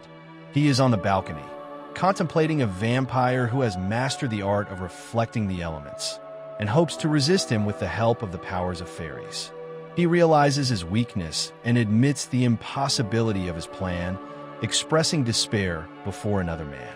He thinks that no one will help him, and the man claims that evil lives inside him and calls him a stupid elf. He tells them to be afraid and tremble with horror at the sight of his power, and also admits that he wanted to protect a loved one. He stood up from the ground and said that he must achieve his goal by any means necessary, and the other reacted to this with surprise. He screams in pain, while the other one reacts to what is happening with a concentrated expression on his face. He jumped sharply from the roof, and 2 men watched him with surprise and tension. He tries to escape, but the other one shouts that this is just a waste of time and closes the door in front of him. He is breathing heavily and struggling to speak, clearly experiencing great tension or pain. He thanks Koshman for the lessons, which were very useful, and then laughs. He threatens to destroy the interlocutor, attacking with claws, remembering Kay. She said she lacked fighting spirit, while 2 were fighting with a sword against an aggressive opponent. He assures that someone will definitely appear, despite the interlocutor's doubts. Aesa says that one can combine soul, body, and skill, and strikes the opponent with burnt skin. He reacts tensely to the approaching threat, while another man with a distorted face looks at him with blood coming from his mouth. He says with wounds and claws that there will be nothing left that the interlocutor cannot overcome. He leaned forward sharply, feeling weak, and with a grin on his face, continued moving despite the obvious damage. He fights, clutching the hilt of his sword despite fatigue and wounds, continuing to move forward with determination. He is amazed at the blade's sharpness and thinks that Icewold forged it especially for him. Aesa is surprised that he was unable to kill his opponent despite his attempts and looks at his body lying in a pool of blood. He decided to try again despite the failure. He said that he immediately went to the gnome's shelter and tried to hide before fear discovered the body. He panics and refuses to drink alcohol offered by two men with beards and hats. He explained that the wounds on his stomach had become infected due to the devil's substance being used, but the extreme treatment had worked and asked for it to be kept quiet. He says that he was unconscious for 10 days, and when he woke up, the dwarves rushed to share something with him, while two listeners sat nearby. Ace listens to a man who talks about the rapid start and end of the search for the culprits after Leon's murder and the aristocracy's hatred towards him. The narrator explains that the former emperor, suffering from vampire hunger, began to devour the innocent, and the new government hid this from the people. The new emperor recognized the dwarves and soon noticed them, and the dwarves appreciated his noble gesture in their own way. He lies in bed and thinks that they managed to stop the war. The old man reflects on how the prisoner could have continued to eat other people's flesh and become younger, and that his death would not have been surprising to ordinary people. A guard stands at the door of a cell containing a dead body, thinking that an investigation will begin and many will fall under suspicion. She sighs in a cloak on a snowy path, sinking to the ground among the trees. The story goes that the creators created fairies to preserve the harmony that arose at the moment of the creation of the world. The narrator explains that the creators gave life to 4 beings, including the high elves, endowing them with consciousness and will. The narrator explains that the dragons that lived in the mountains were the last to come into the world, and their purpose was to protect it, and also mentions the immortal phoenixes. He said that thanks to the deities, ordinary elves appeared, and the dwarves are completely opposite to them. The narrator explains that the deities gave birth to many races. Then humans appeared, and after them, the beastmen, compensating for the weakness of humans. In the forest, they say that during the disputes, magic arose that gave birth to monsters, and the deities put their creations above others, causing discord. The image tells how the deities were forced to reconcile their grievances because their creations were becoming hostile to each other. The deities agreed not to interfere in the lives of beings and to build a new world where they could live in harmony. He explains that the game is based on mythology, comparing it to chess, and shows the piece by holding it between his fingers. He reasons that if you believe the legend, elves and dwarves are similar and even think alike, and it confirms that they appeared at about the same time. He asked if they were considered dwarves, and Aesa replied that it was a matter of individual perception and spoke about obtaining local citizenship. He explains that he has gained access to the king's copper reserves and notes that he cannot recall a case where outsiders were recognized as dwarves and granted citizenship. He is glad that everyone has welcomed his new comrade so warmly, and another offers to drink to his health and achievement. She reflects on the king's imminent rise and the transfer of power to his children. 2 people are playing cards. One says that it is important for him to become a citizen of the country, and in his thoughts he remembers King Einswold and his heir. He thinks he's more concerned with cultural exchange with other races now, and she calls him Ace. He told Irene that he saw her writing the letter, and she confirmed it. Irene says that trading with the dwarves recently seemed like a fairy tale, but has now become a reality, and believes that intermediaries will help resolve issues between the dwarves and elves. She says that she really values her opinion and hopes that she will understand and agree to cooperate, remembering how she bought that cookie. 2 men discuss meeting with Irina. One says he wanted to consult, and the other hopes for a quick answer. He declared that he had one, and Aesa was surprised and said that the opponent had become too strong, after which another character called out to Aesa. He suggested sword training, and the other one agreed. He remarks that she practices too much, and she replies that his skills have improved and he has stopped winning. He apologized and promised to be gentler, and she replied that there was no need to feel sorry for her, and that this would be an incentive to try harder and win someday. She is sad, thinking about Vin moving away, and the man with the beard advises her to just watch from afar, considering this normal for a young man. He recalls running away from his home village at the age of 15 and reflects on the time when Ben will become an adult. She looks at the child thoughtfully and says that he will become an adult. He thinks that he is glad to see how Var is changing, but wants to coddle him a little longer and promises to return the book despite Var's possible anger. The two at the gate tell Ace that they have guests, and she replies that she is coming. A woman greets an elderly man, and Aesa happily responds to their meeting. A character with elf ears reports that he managed to talk to elves among the people, and another reads a letter addressed to Dear Ace. They discuss the negative reaction of the majority, with one of them noting that there are exceptions among them. Aesa suggested reading the book, and he agreed with interest, discussing the plans of the elven community of Ridalia and their naturalization. He reasons that the adventuring elves are likely interested in supplying weapons, and hopes to establish supplies in the forest, despite his lack of familiarity with them. He reflects on the short lifespan of people in this world and wonders how much time is left for Clias and Meritang. They discuss Irina's desire to obtain human citizenship and rejoice at the success of her heirs. He says that his life outside the forest would be completely different, and in his thoughts he notes his trust in Irina, who knows how to choose the right people. She says she trusts her as much as she trusts herself. Vin asked to run to the master with a request, and Ace asked in surprise what was the matter. He explains that permission is needed for the dwarves to enter, and she is preparing to receive guests and trying to figure out how to prepare the ground. He says that the dwarves have not received so many elves for a long time, and the other believes that very busy days are coming soon. There is a letter with a seal on the table, a candlestick stands next to it, and someone puts their hand on the edge of the table, preparing to say something. 2 months have passed, and he reflects on several months of waiting in this life without receiving letters. He sighs and says he wants to go to the bath, and the other one replies that there is a bath at home and they can wait there. He sits tiredly in the steam room, and Issa relaxes in the bath and says that in their country there are no baths like this. The man tells that there is a fountain at the foot of the northern volcano, and the warrior says that monsters go there and expresses joy. He says he wouldn't bother with nonsense. Another suggests asking the fairies to dig a place for a bathhouse and build there, and a third is happy about the upcoming fun. He decides to go to the drinking party, saying that since it's such a drinking party, he'll go too. He's worried about the volcano and the many monsters, and the other one laughs and asks what nonsense he's talking about.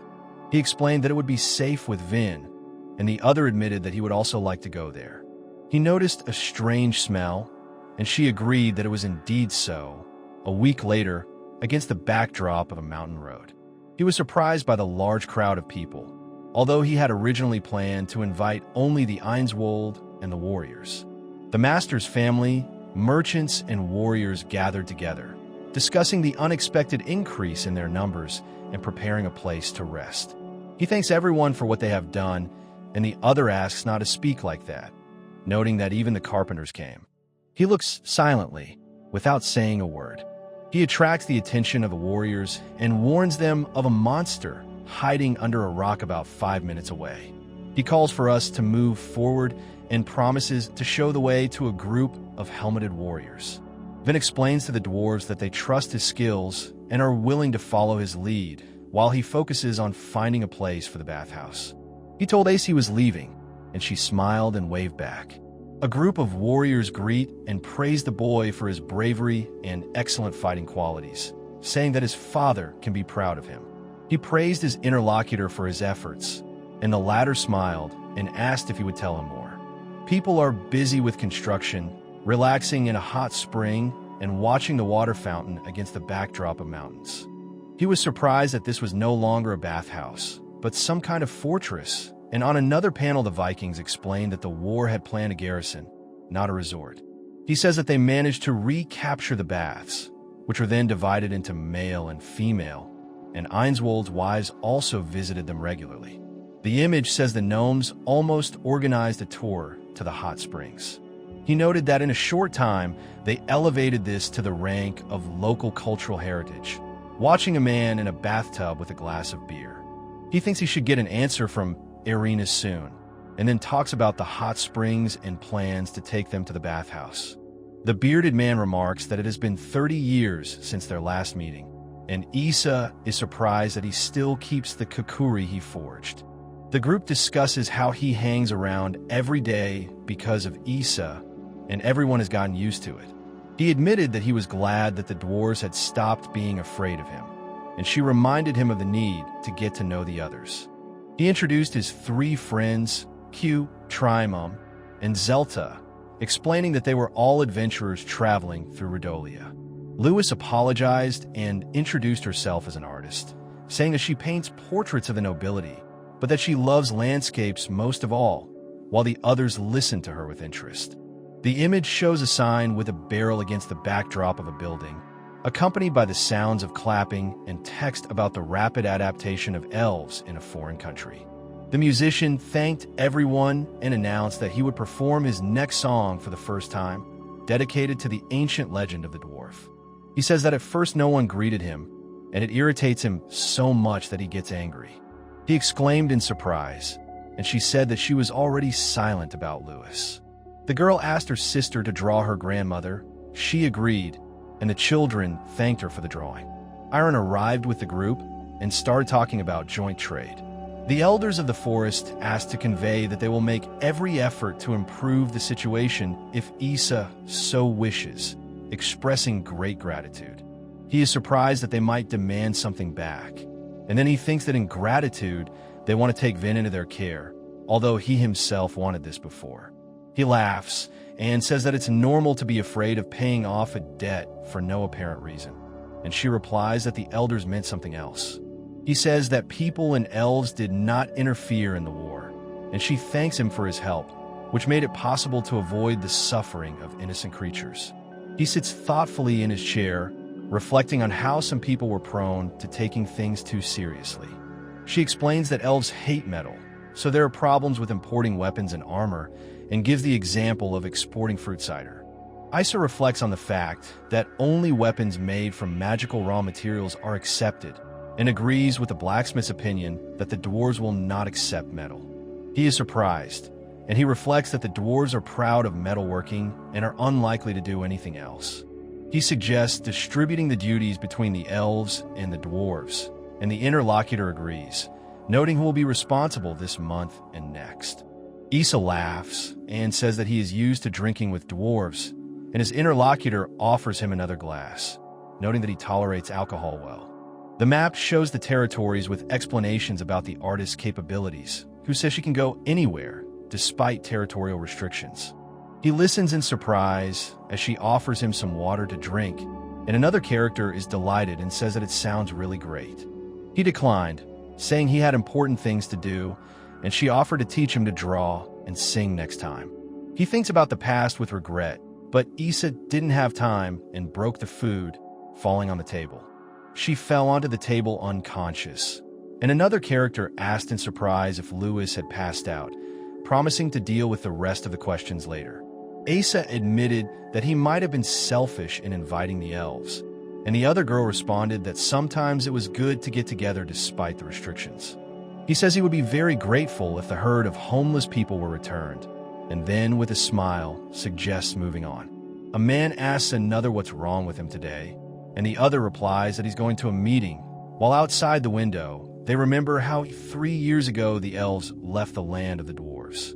He greeted me warmly and asked if he could distract me for a minute while trade between the elves and the dwarves was being established.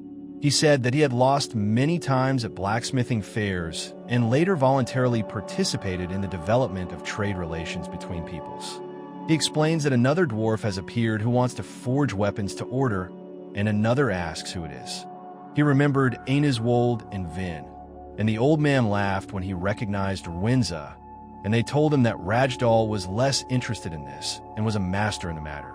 The man with the pointy ears happily agrees, and the old man asked to tell Rajdal that he would be happy to work with him if possible.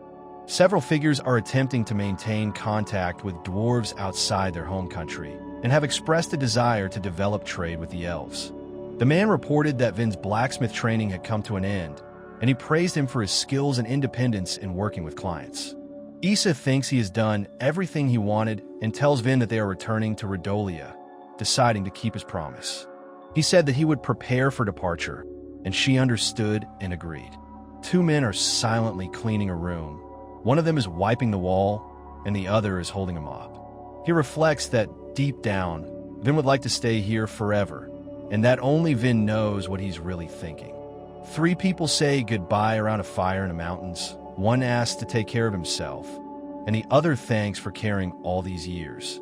The man explains that the bracelets will help him be accepted by the dwarf, and Aesa sheepishly admits that she can't just leave silently.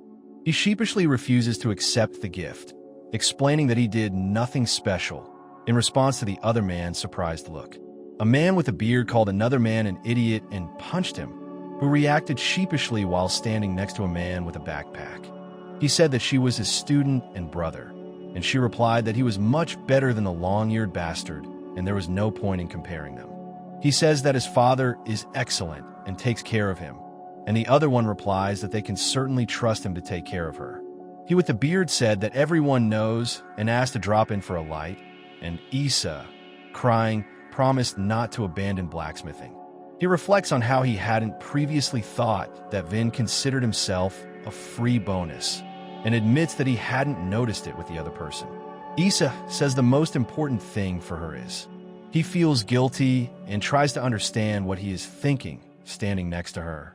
He thinks out loud about Ainswold's words, and the man thanks Aesa for her help and smiles.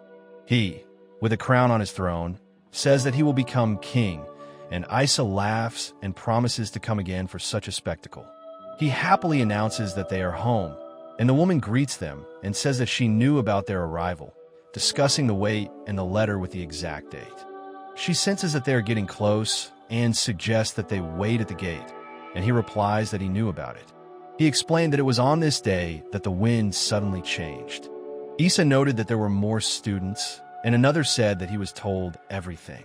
He says that since the family business passed to him, there are more than 100 students, and he asked to take him as an apprentice. He asks Vin to hold the horses, explaining that they just arrived and didn't have time to give out gifts, while the other one assures him that he has become stronger and someone believes his words. He reflects on how someone is desperately trying to grow up and worries about him, remembering how he grew up. He thinks about how he will soon break out of the nest and become an independent adult. He muses about trading with elves, calling it vampire. They are sitting on the veranda, and he says that she is a master storyteller, and she asks if he believes her, to which he replies in the affirmative. He said he wanted to know more about the stories, and she suggested starting with something simpler, to which he replied that no problem. Aesa sheepishly responds to the woman's words, saying that Vin seems to have overtaken him and is happy to watch him grow up. He thinks to himself with surprise that this was unexpected. She says she's glad to see Shizuki getting older and giving up the family business, but she's not going to give up in a fight, and he agrees. She reflects on the joy and pain associated with the successes and impending death of a loved one as she sits next to him on a bench. He admitted that he was completely confused, and the woman silently looked at him with a slight smile. He explains that Shizuki stayed by his side while Mizuka left with her family, and she accepted it, and she admits that she sometimes misses him, but is happy. He agrees, and the woman says he feels the same guilt. He asked in surprise what, and the other one suggested having a little sparring match. He explains that he will teach you how to train in 3 years and then arrange a competition against Shizuka and Vin. The woman tells Ace that Vin is independent, but still weak in swordsmanship and needs to learn. He laughs and agrees that she's right, then says that now they could take a little break. According to Kayahi's plan, the final battle should take place in 3 years, and Shizuki and Vin accepted their challenge. He apologized for bothering her, and she replied that he had broken his sword, but no worries, she would sharpen it, discussing the appropriate age for separation. He reflects on how parents may feel a lack of time spent with their child. He promised to be his best friend and protector, reflecting on the fact that he could not get used to the blood of his parents. He admitted that he felt guilty and did not believe that he could become a father to anyone. Aesa reflects on how he is only half a parent and explains that a child spends his entire life imitating the person whose approval he seeks. He reflects on his experience as the two men stand next to each other against the backdrop of a snow-covered castle. He remembered that it was the first time he had met her in a long time and noted that she had many interesting stories, as Keiha said. He reflects on the accumulated stories that are far from human understanding. He says Vin is trying his best to keep up with him. He panics and shouts stop, and calls out to Aesa, expressing alarm and surprise.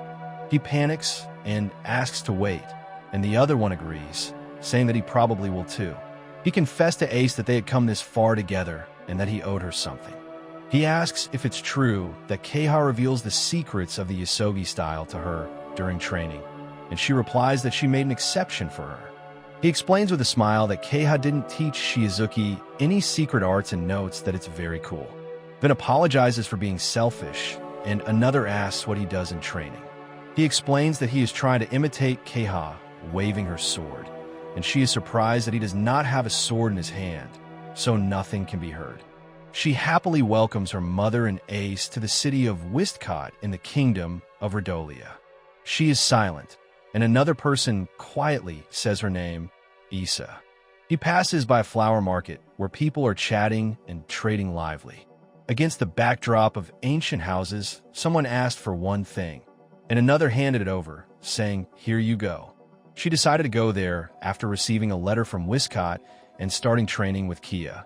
She stands by the graves, remembering two dear adventurers, while in the foreground, smiling friends look away. He reflects on the fact that 2 months ago, Clea's passed away, and Martina followed him, and people are such fragile creatures.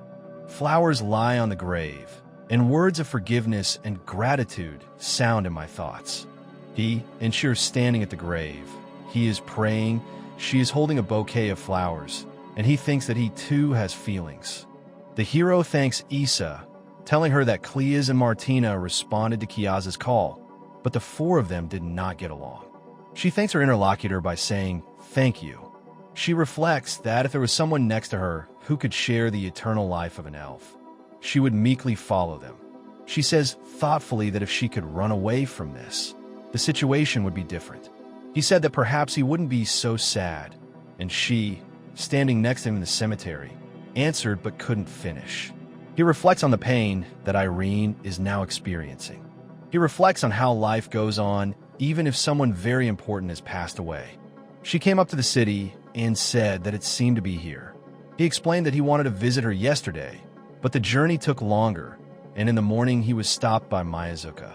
He retells that the correct upbringing of children consists of affection and hugging, but he himself does not see much sense in this.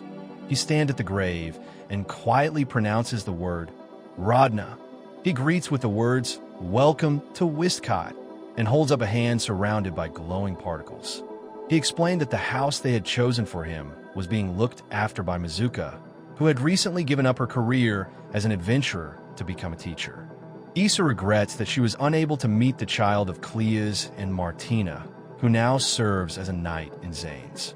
He says the city makes him nostalgic, but his heart tells him it's no longer his home. He says thoughtfully that everyone he knew now lives only in his memory. She says that she thinks she was able to say goodbye to him properly, and he replies that this is the natural course of time, which you can't escape. The instructor asked for silence and announced that the fight would begin soon while the students prepared for the duel in the hall. Aesa trains intently with a wooden sword under the supervision of 2 instructors in a kendo hall. When Keiha tested it on herself during training, he didn't have time to come to his senses before she had already struck him, and it hurt him deeply. He opens the door with tension, while the other one carefully holds a stick, preparing for a possible threat. The woman tells Ace that if Vin is dear to him, he must win and become an ideal for him to strive for. Aesa is determined not to lose to an opponent who tries to defend himself by raising his hands. They sit under the cherry blossoms, and he says that after finishing his studies he will go on a journey to the west. He acknowledged that Ace had always tried to protect him and now asked for his understanding. He is silent, and he says that she is obliged to stop him, otherwise she will get into trouble and die, because she is not a pure-blooded high elf. 2 men discuss caution and promise to talk about it later when one of them is a little older. They sit under the trees, and he asks her to take care of her life, thinking about what it is like to be different among her race.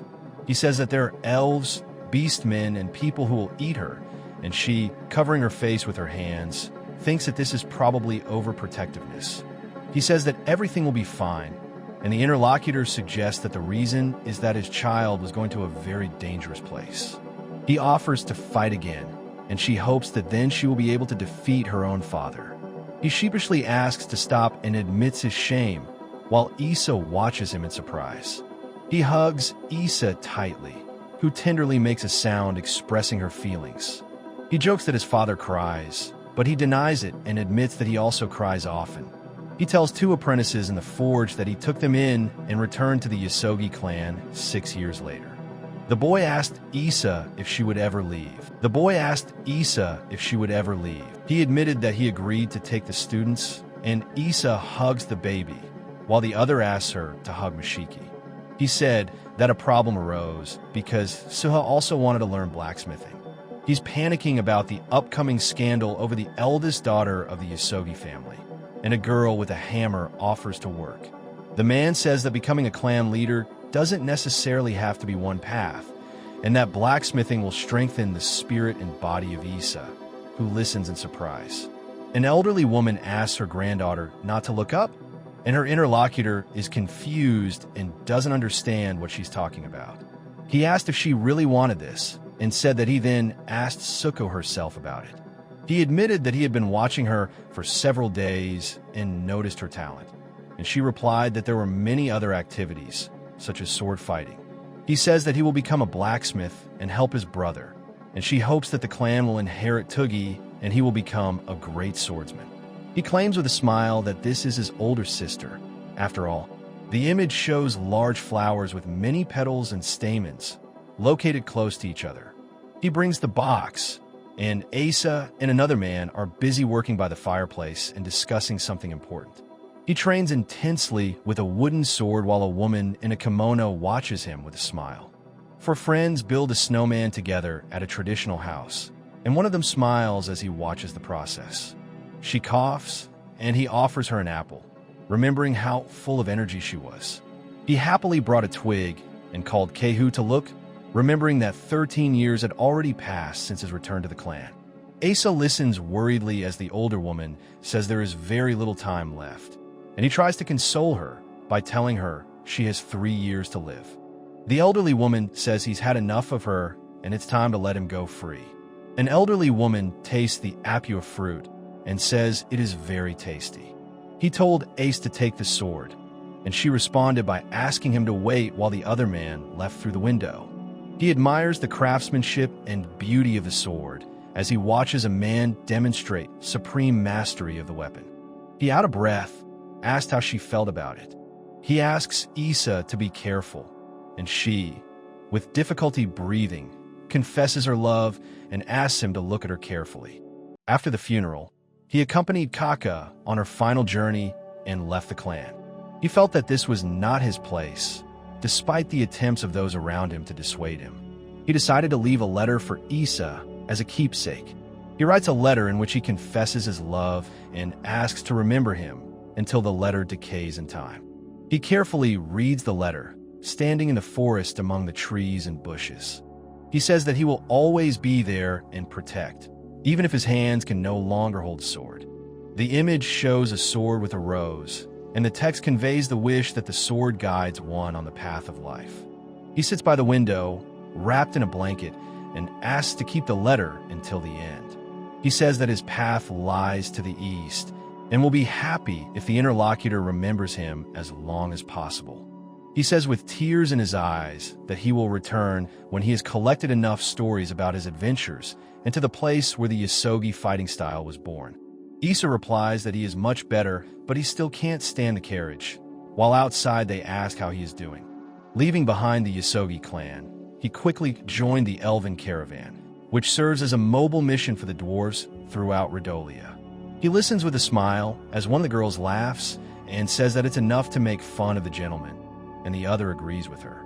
The caravan will take him straight to the east, and he thinks that he could go there by ship, since almost every state has access to the sea. She admitted that she is now very lonely, explaining the second reason for her condition. He is surprised to learn that Perogia no longer exists, and she explains that it is now called Giatica. They discuss how the Perogia was defeated and is now part of the state of Vallistorica, despite their desire to unite for access to the sea. He says the sunlight reflects beautifully on the water, but she thinks he's exaggerating things a bit. They discuss whether he has decided which route to take to the east, while tents and animals are located around them. The character explains a plan to travel through the United Kingdom, stopping in Barduz or Ortonin and boarding a ship at Lake Saya.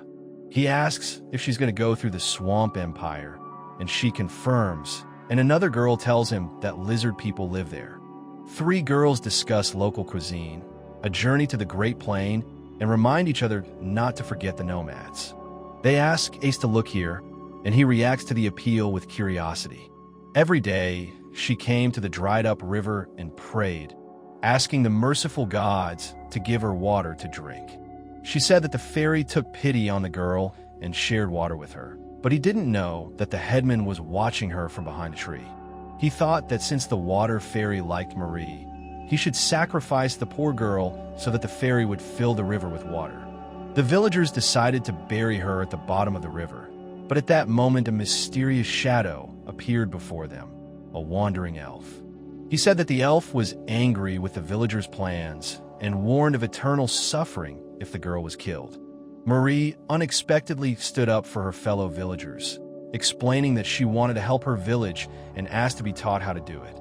Aesa concluded his story by asking for applause, and the audience responded with interest and joy to his words about a happy ending. The hero reasons that if people were more deeply imbued with the wisdom of elves and fairies, nations would be able to understand each other better. Aesa asks for 2 servings of soup, and the woman says he doesn't have to which he replies that everything is fine and suggests they relax. He says that he has been relieved of his duty of guarding the cart and asks if this is true. Aesa listens as the 2 discuss the popularity of dwarven weapons and elven fruits, and that there is no cause for concern yet. He explains that the caravan exists for her to join them, and she reacts with confusion. He smiles and says that she still has plenty of time, but she advises to first gain experience and knowledge, and then look. He offers to teach the art of paper theater, and the interlocutor happily agrees. She shows a text to a group of people, and in the next scene, someone reminisces about the experience while looking at a horse-drawn carriage with mountains in the background. She excitedly tells him about 2 children depicted in thought bubbles, and he listens with his back to her. Aesa is sitting by the fire, and someone is addressing him as Mr. Aesa. He ensures sitting by the fire next to the wagon. He says that traveling with a caravan is very exciting, and she sighs. He assures her that he will be fine and that he will not give up, and she says that her heart calls her forward as they sit by the fire at night. He invited her to go with him, but she politely declined, saying that she preferred to stay here. He expressed a desire to travel with the caravan and deliver letters to Vina, and his interlocutor agreed, noting that this was possible. He thinks about how Irina agreed to go with him despite the difficulties of continuing the journey alone. He admitted that he did not want her to be with him just to ease his personal grief and did not want to take advantage of her. He told Irene with a smile that she was truly wonderful here. Irene recalls that the adventure team was called White Lake, and she was one of them. Aesa listens to the story of the mythical lake, imagining it as a world above the clouds where giants live, and asks a clarifying question. He points to his location on the map and receives an okay from another person at the horse-drawn carriage. Ace reports that he is now in the United Kingdom, showing the way through Barduz and the Swamp Empire to the Great Plain. On the street of the old town, several people are talking, and a sign tells the name of the place, Barduz. On the street, a woman offers a man entertainment for 3 pieces of silver and then asks for a price for the night. He notices many seekers around, and a woman invites him to go with her, causing the other man to be very embarrassed and admire her face. The narrator tells us that Barduz and Ortonin are neighboring countries united by a river, and they are currently fighting cannibals from the Swamp Empire. He laughs, and she invites him to spend the night together while he explains the political situation between the countries. He noted that the town resembles Wistcott and that you can meet searchers there, and the hotels are expensive, but at least it is safe there. He says that Irina practically paid for one of the most expensive hotels for him on the first day, and now he understands it. He firmly says that he must prepare for the journey to the Swamp Empire, but first suggested eating before gathering information. A nearby pub offers local monster meat for adventurers, but the local inn serves imported wheat and river fish, which is too expensive. Aesa recalls asking to be warned if the food was poisoned, and reflects on the great distance to the Swamp Empire and the edibility of its food. He explains that the Empire Swamp is a place where people disappear without a trace, and suggests scouting out the situation before heading there.